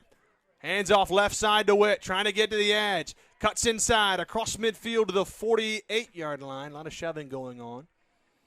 They got a little momentum going right now. Pace, they got the pace going for them. This is the best thing they could possibly do. To try to wear down a defense that's just been dominant. Pitch to the outside of Witt, across midfield. He's in heavy pursuit, and he is wrapped up and dropped in the backfield by Nick Hewitt. He'll get to the 48, and that's it. Hewitt drops him for a 1-yard loss and brings up third down and 6. DJ says absolutely. Hopes he breaks it. Well, DJ, you're a good guy. Says he's had it long enough. That's awesome. Third down and 6, clock rolling with 50 seconds to go, and Batesville doesn't have a timeout. They need to really hurry. I formation for Storley. Greenbrier with a 3-man front. Storley gets the snap. Fakes the handoff. Looking, rolling, deep left. He's in trouble. Lobs it back across the other side of the field. That's a design play. Witt's got it at the 40. Inside the 30. Cuts back. 25. Breaks a tackle. Inside the 20 down to the 18-yard line.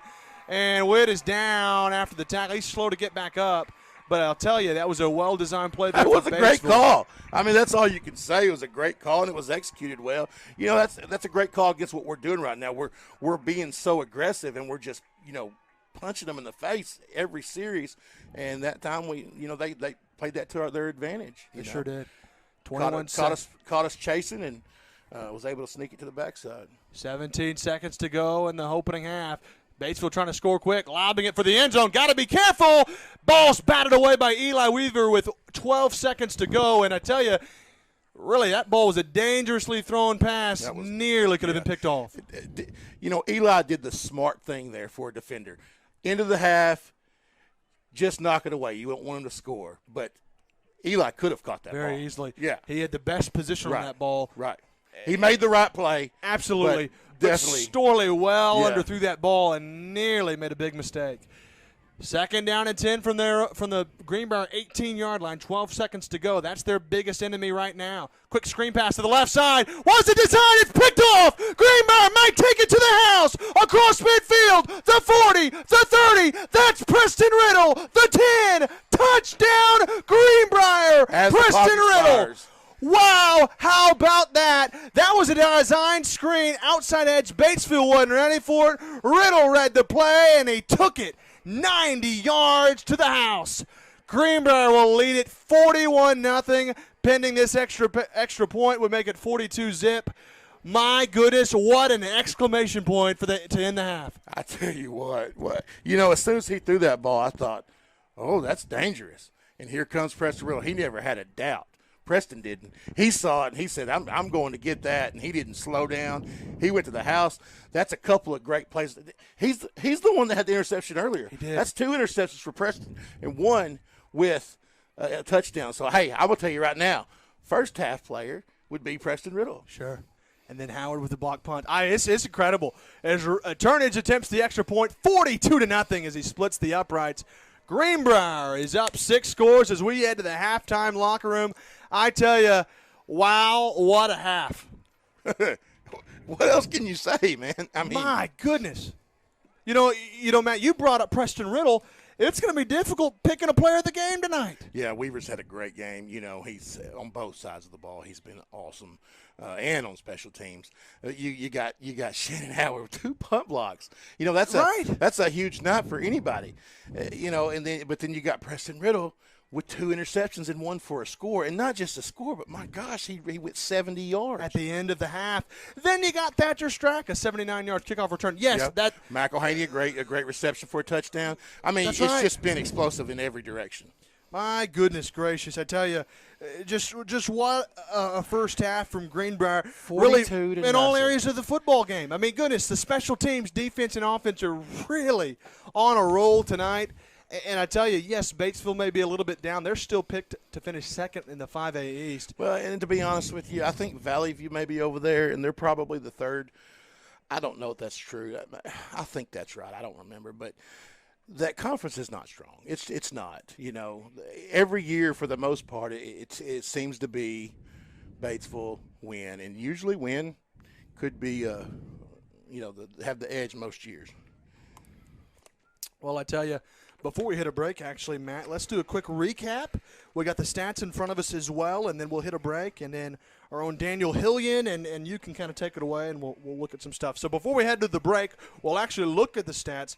Greenbrier in the first half, 9 first downs. They carried the ball 17 times for 89 yards. That's 5.2 yards, an average per carry. 5 for 8 through the air was Cooper Wilcox for 91 yards. They averaged 11.4 yards per pass. Greenbrier had 25 plays in the first half for 180 yards. 1 turnover. That was the fumble early by Nick Hewitt, but Greenbrier was 4 of 5 on third downs. And then if we go to the personal player stats, I tell you, Cooper Wilcox, 5 for 8 for 91 yards. McElhaney, 2 catches for 51 yards. He also had a 49-yard touchdown catch. What about rushing? Jake. Well, let me finish. Jacob Oh, Mathis. I'm sorry. I'm rushing you. Well, I don't want to get out of. No. That's my fault. Jacob Mathis had 2 carries for 30 yards, or 2 catches for 30. Thatcher Strack had one catch for 10 yards, and then Nick Hewitt, 6 carries, 35 yards. He's also ran the ball in twice, a 7-yard run and a 3-yard run. Wilcox has ran the ball 3 times for 26 yards. Dawson Spencer has run the ball 5 times for 22 yards. He also ran it in from 4 yards out. And then Eli Weaver actually had a 26-yard run. He has 2 carries for 36 yards. There was a ball. How long was the interception? 90 yards. It was 90. I said 70, but it was 90, wasn't it? Was 90. Yeah, because they were all the way down. It may have been closer to 85 yards. I'm going to push more. I'm going to bump it up a little bit, 90.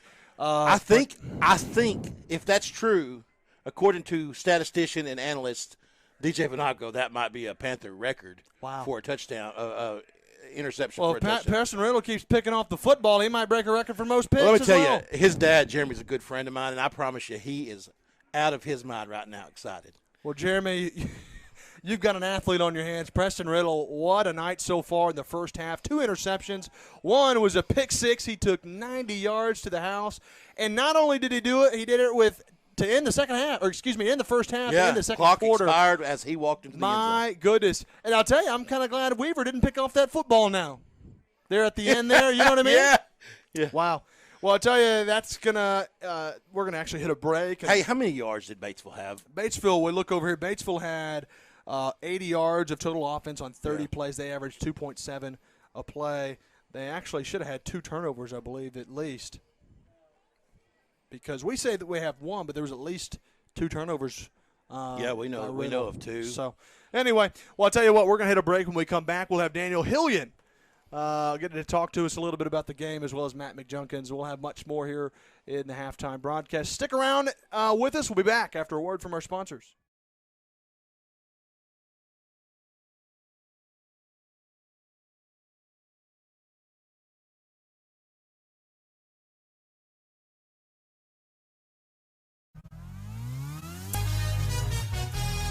The Greenbrier Panthers Sports Network would like to thank all of our sponsors for your continued support.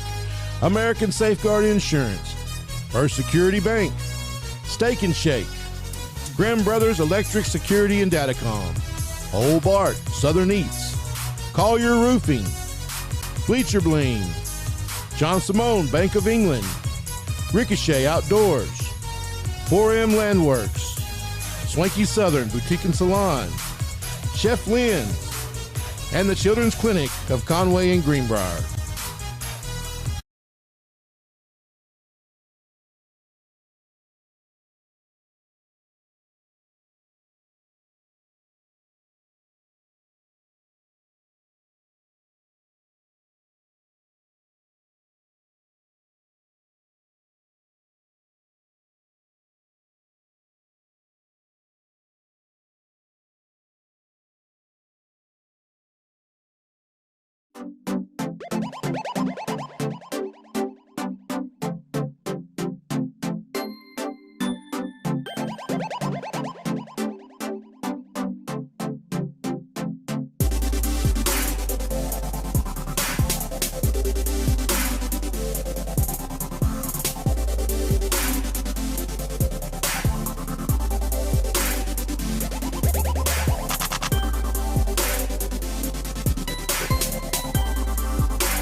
And we are back here inside of the Batesville Pioneer Stadium here in Batesville. Greenbrier on a roll early, 42-0. They lead it at the half, and it has been all Greenbrier almost from the onset.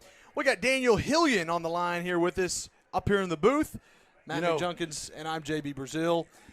Daniel's our new JB. He's the new, better JB. Well, last year JB was our producer, I guess you'd call him, the guy that runs it all. With the pad and the buttons, and we didn't realize that the best guy we've ever heard doing play-by-play was over here keeping his mouth shut running the pad last year, and it's hard to do, Matt, when you have a career talking. Like, that is my job, is to talk, and to sit over here and to not talk. Right. It's difficult. Well, and I think, what was funny is JB never said anything last year. He was just like, super positive and everything.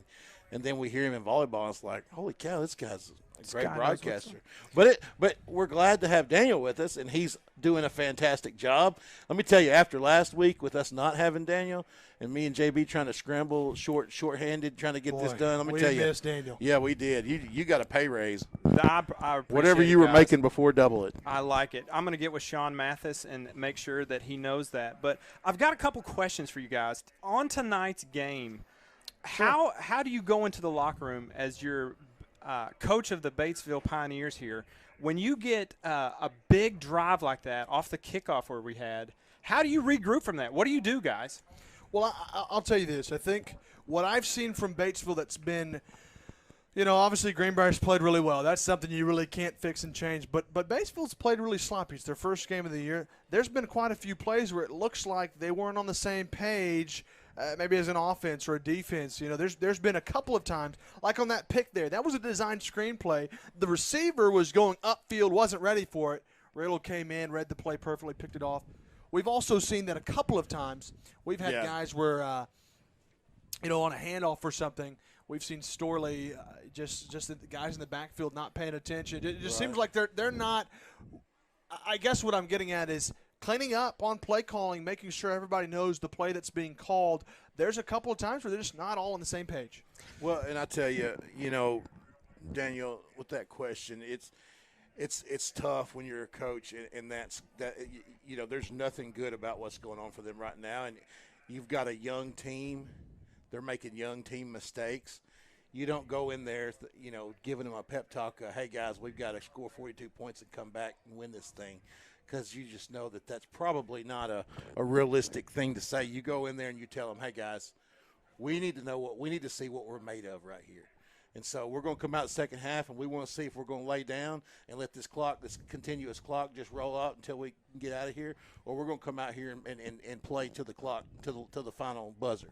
So in that first half, they were very limited. I think under 5 first downs for them. They had gone through all 3 of their timeouts with almost 7 minutes to go, had 1 or 2 of delay of games there. Is this just a young team adjusting to Friday Night Lights? Is that what we're seeing here? Are they a little under talented? I mean, do they have some guys that are homesick tonight? And we wish them the best if that's the case. It's just I have seen Batesville over the years be such they were always a competitor, always willing to step up to the fight. And they may just be down this year. Yeah, well, they're certainly not used to this over here. What they're seeing right now, hats off to a Greenbrier team that we believe is a special bunch, that we expect to see a lot of things similar to this throughout the year.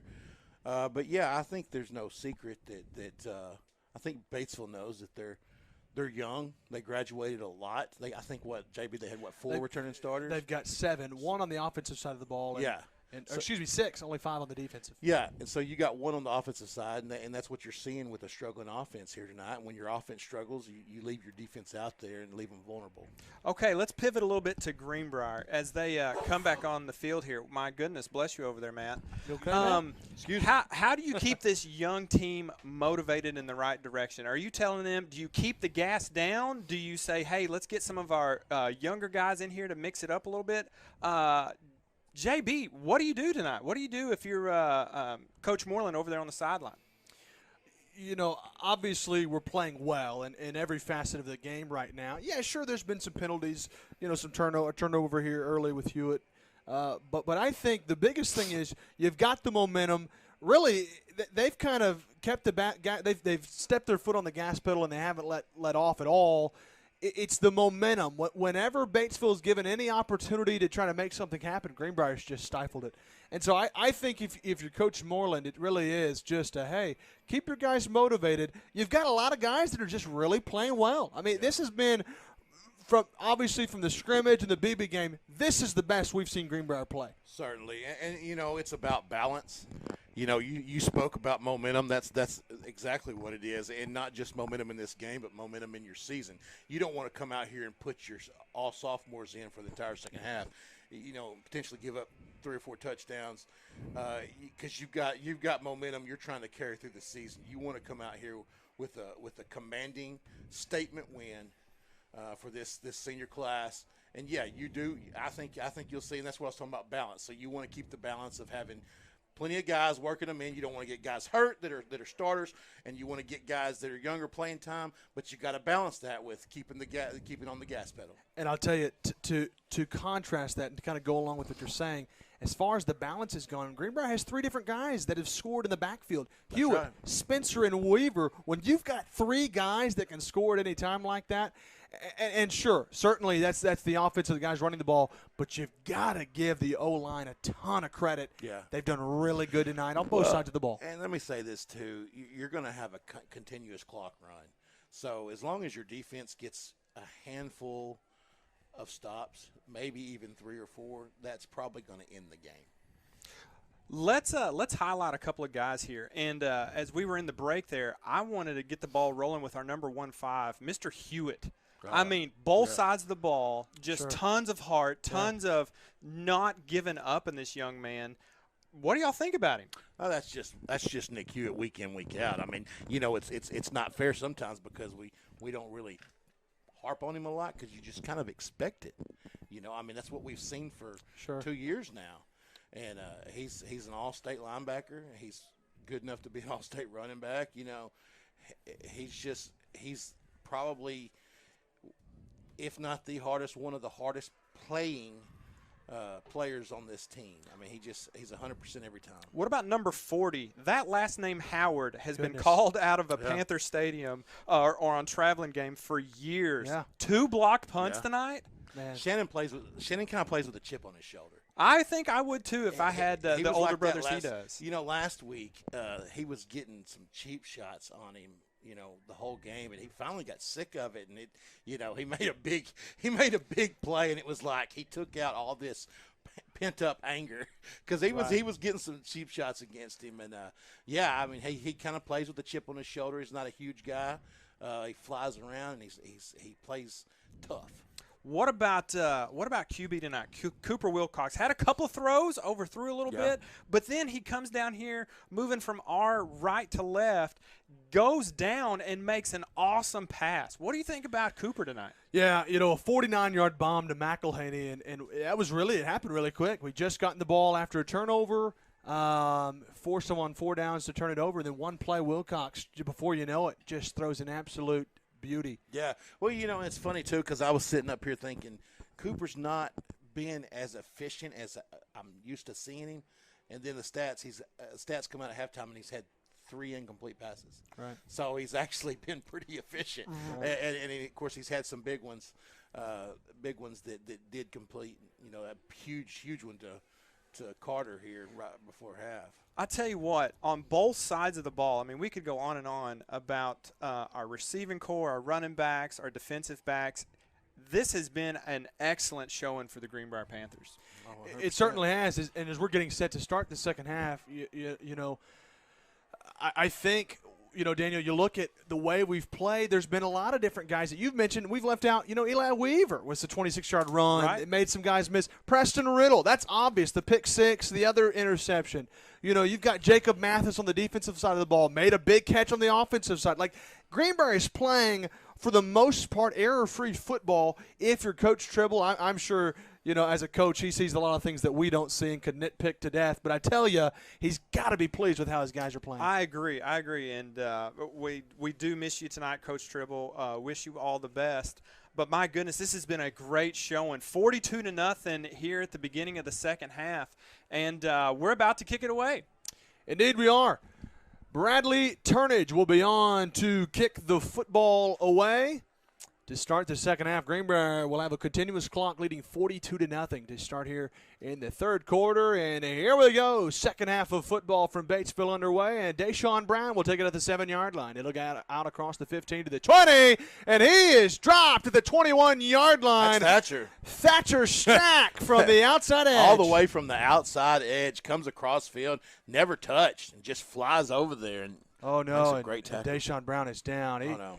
He took a hard fall. Strack hit him hard, but, oh, goodness, you never like to see that. Brown's slow to get up. As a matter of fact, he's still on cramping. the ground. That's a good sign. That's a good sign. They're stretching him. That means he's cramping. You don't ever want to see anybody down, but if they are, that's the best because that's a temporary, just need some fluids and stretching. Well, good deal. Yeah. Oh, goodness. You're right.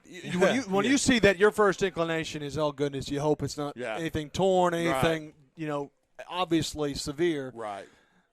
And it's never fun to have that happen, but goodness, you would much prefer that than something serious. 100%. So here we go. Storley with the football at the 20. He'll hand it off in the backfield to Witt, and he is going to get maybe a yard before a host of Panthers drop him to the ground. They zone blocked down, and Jeremy Parker did a great job of splitting that zone block and getting back there, got his hand on him, and then had some help from the second level and just nowhere to go. And I'll tell you, Matt, he might have lost a half yard. It was a great stop there, kind of a wall. Second down and 11 with 11:15 to go in the third quarter. Greenbrier leads it 42-0. It's been all Panthers. Yes, sir. Pistol formation for Storley. He moves a man in motion. Gets a snap. He'll give it off to Witt in the backfield. Makes a man miss. Lowered his shoulder at the 25-yard line. He'll get to the 27 before Jacob Mathis throws him to the ground. And it brings up third down. I don't know why he's getting so upset. I mean, he's just getting tackled. But maybe he doesn't like being tackled. And well, and I'll tell you, Matt, when you're down 42-0, the emotions are flaring a little bit. Pitch to the outside edge. That's a hold. Witt, and he is going to be brought down by Eli Weaver. He tried to get around Weaver, but Weaver drops him in the backfield with some help. And Batesville with a fourth down and long going to have to punt the football away again. Let me tell you, Eli Weaver's special. I was blessed to be able to coach this kid in Pee Wee ball, and we knew he was special then. But you never know how a kid's going to grow and mature. And he is just one heck of a football player. I mean, the kid's a sophomore. Shannon Howard got two punts. Block punts. And we got a false start, Batesville. They just keep going the wrong direction, don't they, Matt? Man, it's a tough night for them. That's a false start for the offense there. It brings up fourth down and 12 now. Clock will continue to roll because of the continuous clock. So, that last play, Eli, he read that very well and got into position to make a play, and it was being held. He was actually being held by the lineman and still made the play. Howard trying to block another punt. Greenbrier showed blitz, not going to do it. Over his head! The snap's over his head! And that's going to be a safety. A safety there. He snapped it over his head. Lanyard just couldn't make a play on it. Greenbrier's up 40. Sometimes you just can't do anything right. And when it's kind of like that snowball effect, once it happens, and it's hard to get out of it, especially that day. Sometimes you just need to go to bed. Wow, goodness. Need the day to end. And when it's going wrong, it's really going wrong for Batesville. Well, when you're young and you're struggling, it doesn't happen quick. Sure, but I'll tell you this, Matt, this is what's impressive. This 5A East is usually pretty good, with Wynn and Batesville. Batesville's picked to finish second in the division, in the conference this year. This is not a terrible Batesville team you're playing right now. Sure, they're down from last year. Yeah, definitely don't want to sound like that they're not a good football team. They're just not a Batesville football team. Sure, and I'm sure, they know they're not playing very well tonight either. No. Well, but a lot of it's been thanks to Greenbrier. And it's a snake bit type thing, when things start happening. When you start forcing turnovers, it just kind of it seems like a lot of times it just continues to happen. Well, there we go. They'll have to kick the football away from their own 20-yard line. And one thing too to remember, these are 15, 16, 17-year-old kids. They got it, mentally. You start making mistakes, and it just seems to keep going that direction. And the ball's going to be kicked out of bounds to the 21-yard line. That should be a kick out of bounds penalty, correct? Indeed, it will be. So Greenbrier should have the football at the 35, if I'm not mistaken. 9:08 to go as the kickoff was kicked over his head out of bounds, but Greenbrier will have the football at their own 35-yard line to set up shop. So this is what you're going to see, Actually, I think. Is it at the 50 or 45? Yeah. It won't be the 35 because they were 15 yards back. I was wondering that normally kick off from the 35, don't you? They kicked off from the 20. So I was thinking, okay. So, yeah, Greenbrier will have great field possession. Yeah, 50. Should be the 50. Oh, yeah, because the safety. That's why they kicked further back. Right. Yeah. Wow. Wow. They're going to have it at the 45. So here's what you're going to see. You're not going to see a whole new team, we got quite a few new ones out there. Sure. But Caden Brooks is out there. You're going to see a lot of guys like Caden Brooks. That's Matthew Garrett. We've seen him run the ball some. Lawson Worthy. A lot of these sophomores who have been in the mix a little bit so far this year. Brooks gets the snap. He'll hand it off. Is that Bernard? No, that's Matthew Garrett. He'll get out to the 40-yard line, about a 5-yard carry. Matthew Garrett with the carry for 5 yards. It brings up 2nd down and 5. I'd say there's a good chance Cooper Wilcox is done for the night. Yeah, that's probably a pretty good assessment. Pistol formation for Caden Brooks. Matthew Garrett's in the backfield. Twin receivers to the left side, single receiver right side. Brooks will give it off to Garrett up the middle. He'll get 2 yards. Brings up 3rd down at about 3. And goodness, I keep mixing up Garrett and Bernard. Yeah. But that was Matthew Garrett. Bernard is going to be receiver. He's on the left side. 3rd down at about 3. And you see Bernard also on the defensive side of the ball. Right. Caden Brooks will be in the shotgun formation. Trips to the left side. Twin receivers to the right side.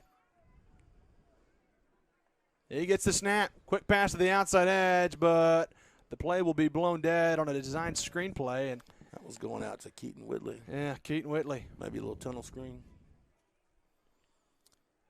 Looks like it's going to be, well, let's see. It's either probably, offsides on the offense. Encroachment on the offense. I don't know that I've ever heard it referred to that way. I'm not saying it's not right. But it'll bring up about 3rd down and about 8. So Caden Brooks will most likely be throwing on this one as well. Shotgun for Brooks. Garrett's in the backfield with him. He gets a snap. Steps into the pocket. Trying to find time over the Whitley at the 42-yard line, but he is dropped right as he makes the catch at the 41-yard line. Greenbrier will, I don't know if they're going to punt it. They might even go for it. We'll see. Probably going to. Brooks is going off the field. Yeah, you got Nick Hewitt coming out. Hewitt's coming out, and that is always a surefire sign of a punt. All-state punter Nick Hewitt. He's all-state a lot of things, isn't he? Right. Hey, he's I tell you what, man-child. After that punt we got earlier from him on the 1-yard line. Wow. That's right. Nixon was the one who found it. Reed did a great job of that.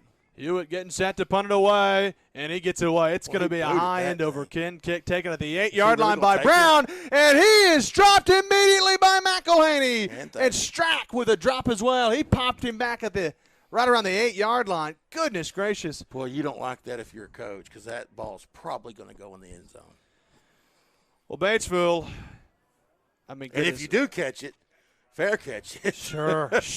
You don't want to lose the football. You don't want that thing falling out right there. Continuous clock, 6:05 to go in the 3rd quarter, and Batesville just really has been on the wrong side of the field all night long.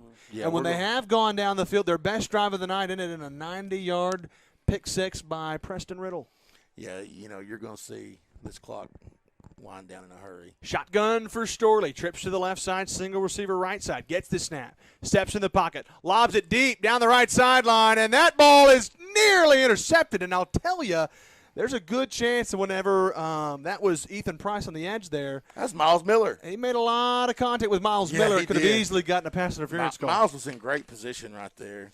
and made a great play, but almost picked it off. That was a good coverage by Miller as well. I tell you, you're right. Miles is a great kid. He's an awesome athlete. I had the pleasure of coaching him too, and let me tell you, he was something else in Pee Wee football. You coached a lot of studs, didn't you, man? This sophomore class is loaded. They're a darn good one. I formation for Storley. He gets a snap, hands it off the left side. That's Witt trying to get to the edge, got some room. Across the 15, it'll be dumped, undercut at the 16-yard line. Nice tackle there by Kane Griffin.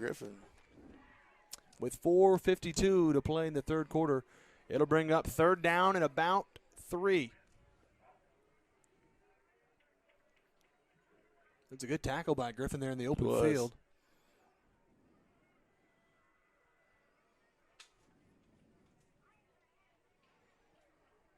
Batesville trying to snap the ball quickly, but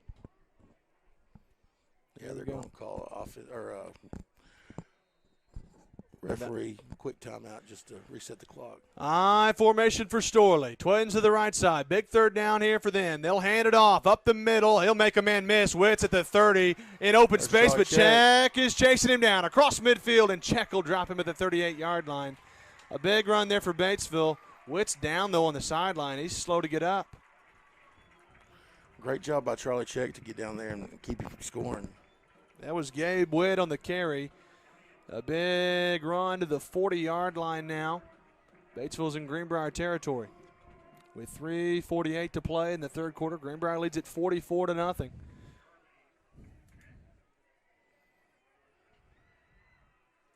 I formation. Storley hands it off to Witt again. He's ahead inside the 35, down to the 32-yard line. It's about an 8-yard carry, and it'll bring up second down and 2 with 3:27 to go in the third. They're moving the ball. Witt's had some good runs. Yeah, pretty good size difference between our first team and some of these younger guys, which that's natural.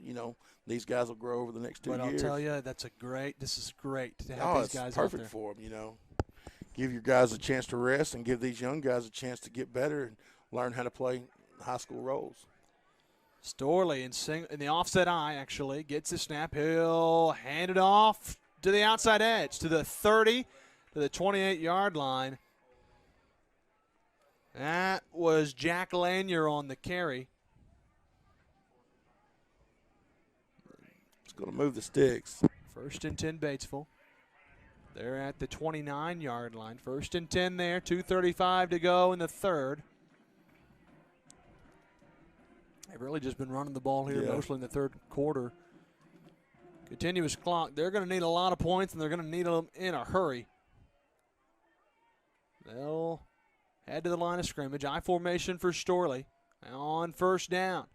He'll hand it off up the middle to Witt. He's inside the 25, down to the 24-yard line, about a 5-yard carry, and it brings up second down and 5.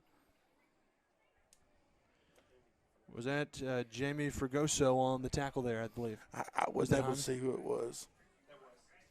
16. It might have been Jaime Fregoso. Or is it Jamie Fregoso? Did you say 16? 61. Oh, 61. Oh, yeah. Where's it at? Yeah, that looks like Jaime. Jaime Fregoso. I formation, a minute 40 to go in the third quarter. Storley pitches it back to Witt. He's in trouble, and he is going to be dropped in the backfield. A big tackle by Seth Haveman, excuse me. And it brings up third down and about 7. Batesville, after about a 3-yard loss, Haveman dropped him in the backfield. Great play. Great sure play. Was. Wow. This is, and Greenbrier's played well. Even our second string right here has been putting together a great game so far. And here we go. Batesville back to the line of scrimmage. Shotgun for Storley. He's got twins to the right side, single receiver left side. Single setback moves him in motion. Storley, quick. Screen pass to the outside edge. He's inside the 25, trying to get a little further, but he'll get to the 23, and that's it. Jace Jeffrey with the reception. Matthew Garrett looked like he on the tackle. Miles Miller did a good job of stepping up and slowing him down. And here we go. 4th down at about 4. They might be kicking a field goal. The kicking team's out here. It's Asler Ordonez. Will be on to a kick the field goal for Batesville. This is going to be probably the end of the third quarter. This will be about a 35-yarder. They're going to be on the right hash. Ordonez is a left-footed kicker with 16 seconds. Clock rolling in the third quarter. Here we go. The snap is high. The hold is down, though. The kick is up. Left. It's got It's distance. left. And the kick is good. Thought it went wide left. Yeah. It's a good kick. I ain't got a lot of height on it, but Ordonez puts Batesville on the board. On the board. A 35-yard field goal from him. Good job by our backup defense to hold right there. Yeah, for an entire quarter. You know, I said 35. That actually might have been a little bit further than that. Might have been closer to a 40-yard field goal. I didn't really think about. I did it from where the ball was. Yeah, it's 41. It looks but like. it would have been if their first down mark is where they were. And they're about 4 yards off of that to the 23. Then you add about 7 yards behind that, 30, 40, about a 40-yard field goal. You got 10 in the end zone. Yeah, 40. Yeah. Wow, that's a 40-yard field goal. That's impressive at this level. Batesville's on the board with 2 seconds to play in the third quarter.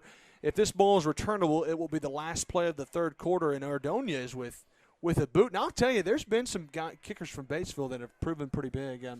I remember some guys, you know, they've had some good kickers over the years. They have. Ordonez is another good one. He's a senior, 44-3. Well, you bet he's a soccer player. Yeah, probably. He's got A lot of times those one. guys are. And it'll be taken back at the 15-yard line to the 20, 25-30. Makes a man miss. Out to the Miller. 34. That's Miles Miller. A nice return there of End of the about quarter. 19 yards. And 3 quarters of Greenbrier football are in the books. 44-3. Our Panthers lead it. We'll be right back after a word from our sponsors. The Greenbrier Panthers Sports Network would like to thank all of our sponsors for your continued support. American Safeguard Insurance, First Security Bank, Steak and Shake, Grimm Brothers Electric Security and Datacom, Old Bart Southern Eats, Collier Roofing, Bleacher Bling, John Simone Bank of England, Ricochet Outdoors, 4M Landworks, Swanky Southern Boutique and Salon, Chef Lynn's, and the Children's Clinic of Conway and Greenbrier.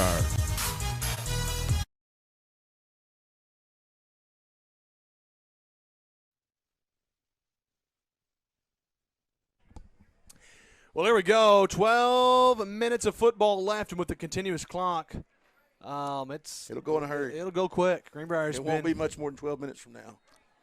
You're right. 44-3. Greenbrier leads it, and they'll have the football as we start the fourth quarter from their own 34-yard line. Shotgun formation from Kane Griffin into the game now for the Panthers. Griffin will fake the handoff. He'll keep it outside edge. Across the 35 to the 40. He's got some room. Across midfield down the sideline at the 40. Makes a man miss, and he's pushed down at the 35-yard line. That is a big run from Griffin. 31 yards and a first down into Batesville territory. Good job there by Kane Griffin to get outside and turn the wheels on. Goodness gracious. This Greenbrier team looks good, don't they? Well, you like to see this sophomore class play, sophomore and juniors playing so well. I keep calling them sophomore class because there's so many of them out there, but there are juniors out there as well. Shotgun for Kane Griffin. Trips to the left side, single receiver right side, single setback. He gets the snap.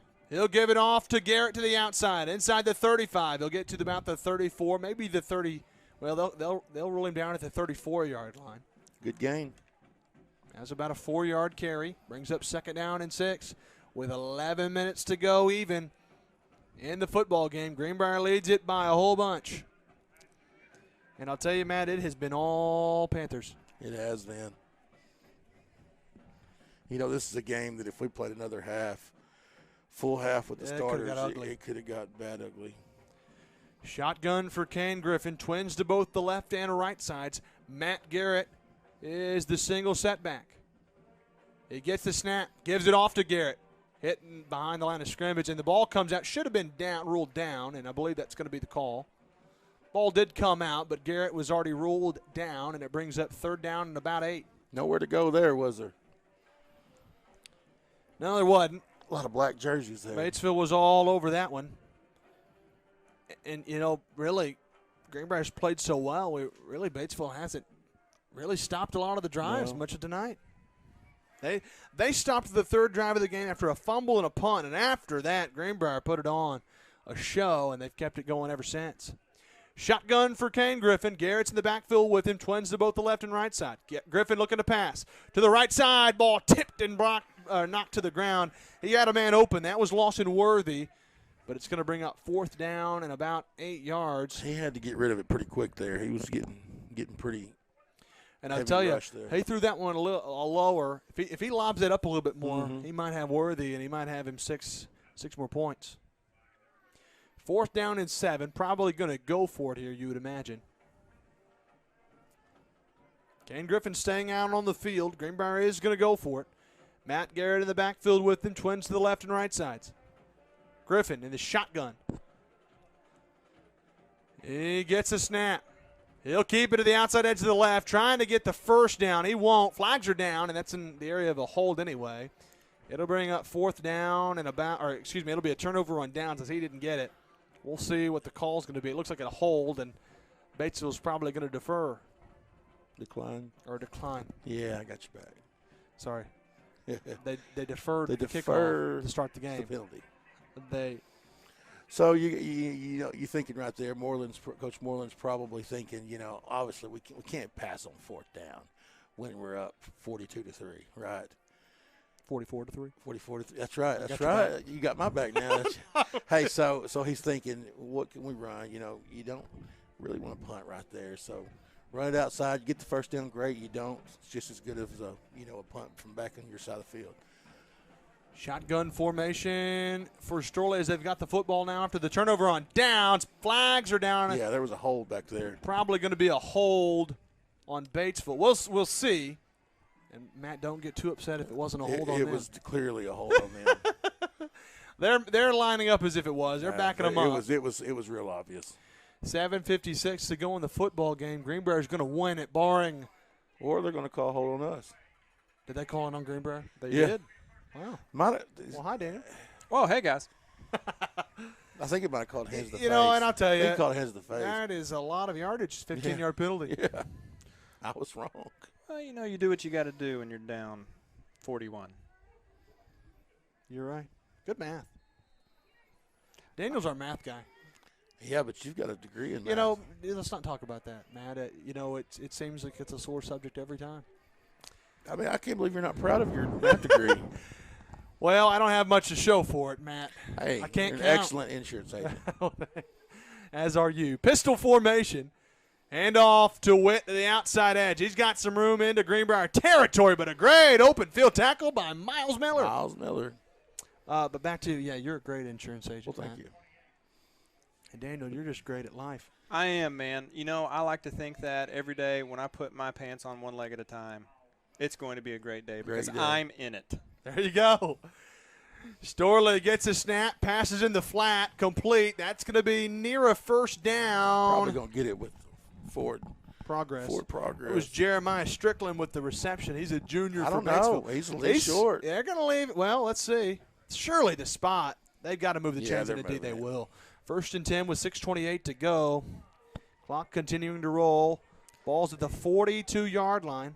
It's good to see number 14, Izzy, get in there on that tackle. Hey, I took a picture of us earlier in here and posted on Facebook, and I noticed that Bleacher Bling's got us tricked out here in our clothes. That's right. I was in there today, actually. Look this up. Storley gets a snap, hands it off up the middle, got some room inside the 35, down to the 33-yard line. Izzy Guzman gave him a little bump on his way in. He helped bring him down. I think Matthew Garrett might have helped bring him down as well. Big shout out to Bleacher Bling, though. They always take care of us and get us fixed up with the gear that we need to be Pantherific. Oh, I see what you did there, man. Yeah, you like that? I do. 2nd down. Excuse me, 1st and 10 at the 32-yard line. Storley in the I formation. He moves a man in motion. Gets a snap. Hands it off to the fullback up the middle, and he is hit hard by Caleb Bagby. Bagby throws him down. I believe that was Bagby, wasn't 54? it? Yeah. Yeah, it was 54. Caleb He Bagby. threw him down, didn't he? He did. Wow. You know, you saw Jarrett Greason come in trying to get some penetration, but Bagby said Come not from today. That middle linebacker spot, and he meant business. He wasn't playing around. No, he wasn't. 2nd down and 8 after a tough 2-yard gain there. Can we for keep them. him out of the end zone in this last 4 minutes? 4 or 5 minutes? 4:50 to go, so you're right around it. Storley in the shotgun formation. Twins to the left side, single receiver right side. Gets the snap, rolling to his left, looking to pass. Over the middle, low and incomplete. And that was Izzy Guzman on the coverage. They had Jeremiah Strickland was the intended receiver, but pass was a little too low, and it brings up 3rd down and 8. You've got to think they're in 4-down territory no matter what. What'd you say, Daniel? I agreed. Yes. Great. You know, I tell you, Matt's over here on his phone. Great. I formation Storley. He gets a snap, fakes the pitch, keeps it. He rolls way back there to throw it. Now it's across the field, and he's got a man at the 30, 25, 20, near the 20, but he is wrestled down to the 22-yard Lawson line. Worthy stopped him. Big tackle there in the open field. They're short of the 1st down, according to the side judge. Jack Lanier with a reception. Bring up 4th down. That's like that little backfield screenplay, halfback screenplay. Yeah, same one they ran earlier. 4th down and short. Jumbo formation, QB sneak, and they've got it. And, man, he's still moving. And he is going to be brought down to the 5-yard line by Kane Griffin. The QB went a long way. That was a 15-yard QB sneak. How did he get through there, guys? It was like magic. Griffin's limping around there. Well, with 3:11 to go, Batesville's trying to punch it in. They're quick to the line. They're going to run that same play. Probably so. They do it up the middle. Not going to get a lot this time. They'll get him down at the 3-yard line. 2nd down and goal at the 3 with under 3 minutes to go. Man, this would be a big moment for our guys out there right now if they could hold this this starting offense for the Pioneers here on the certainly. goal line. Sure. My goodness, think of a boost of confidence for these guys. And knowing that these guys are going to be playing throughout the year in key situations. They're going to try to pitch this outside, I bet you. Jumbo formation, No. power I, and there's a flag before the play is snapped. That's Come on, either be on offsides or a false start, and we'll see the call. Looks They're like they're going going to to get call offsides. encroachment. Maybe on the offense, though. That's on the defense. It'll be on Greenbrier. Half the distance to the goal. They'll get it down at inside the 3 now, about the 2.5-yard line. 2nd down and goal with 2:07 to play, clock rolling. If you're defense and you're going to get a penalty on the goal line, that's the one you want, boys. Right. Yeah, sure. You're exactly right. Goal line formation. They'll hand it off up the middle, and he'll get into the end zone. Touchdown, Batesville. Their first time in and over the pylon tonight. That was Gabe Witt. Batesville with their first touchdown of the night. It's 44-9. And that's going to end the game, I bet you. What do you mean? Hey, how Clock's rolling. about this defense holding this starting offense for almost 22 minutes here? Wow. That was their first score. That's pretty impressive for these guys. That is impressive. As Ordonez is on to attempt the extra point to make it 44-10. He's already hit a 40-yarder tonight. The PAT is up, and the kick is good. 44-10, our score. Greenbrier leads it by 34. Clock rolling with 1:12 to go. You know, Batesville might have enough time to kick it off, but Probably not. the fans are heading to the exits now here on the Batesville side. Greenbrier's going to win this one. The clock is now stopped with 1:01 to go. 44-10, Greenbrier's up by 34. All right, now explain that one to me. Why it doesn't stop after the touchdown, the extra point, all that, and then now it does. You know, man, all I do is I call what I see. I don't explain it. Call what I see, and I see what I call. I still don't. I still hadn't figured out the That's rule. right. I mean,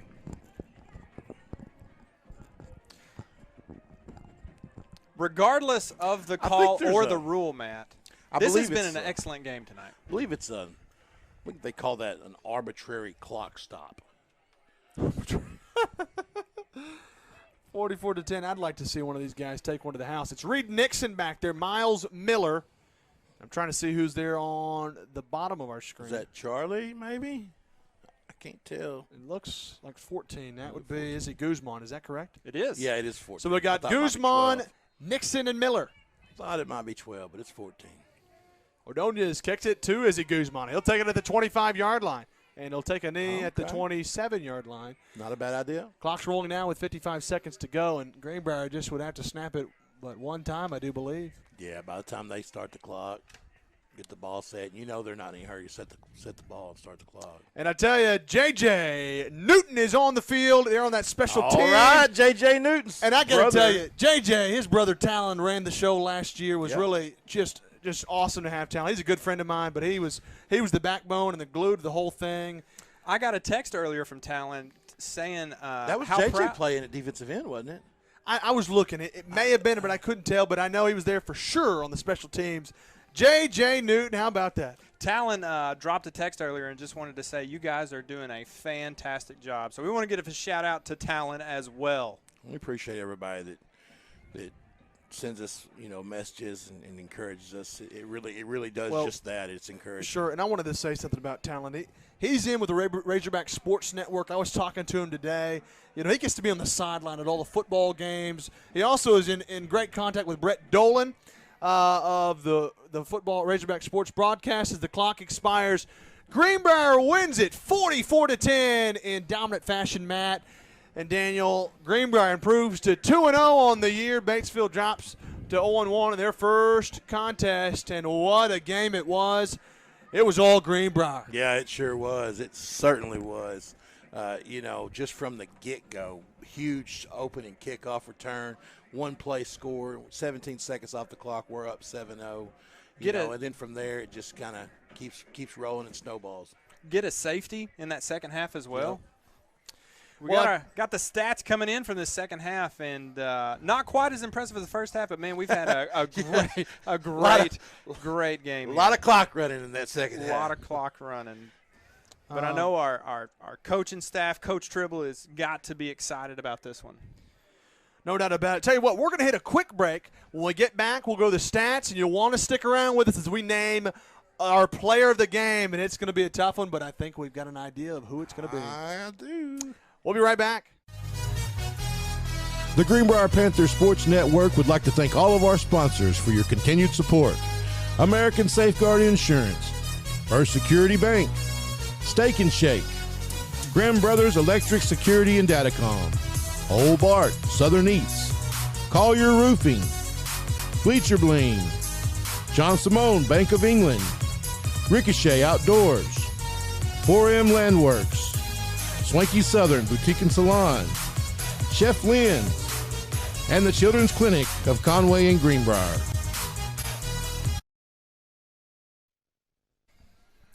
Well, here we go. We are back here inside of the Batesville Pioneer Stadium in the wake of Greenbrier's 44-10 win. I'm J.B. Brazil alongside me Daniel Hillian and Matt McJunkins as we bring to you the final stats of the ball game, and we'll talk about our player of the game. I'll let Daniel and Matt be the ones that talk about that, but I'll look over the stats real quickly as we close it out. Greenbrier finished with 11 first downs. Batesville had 14 first downs.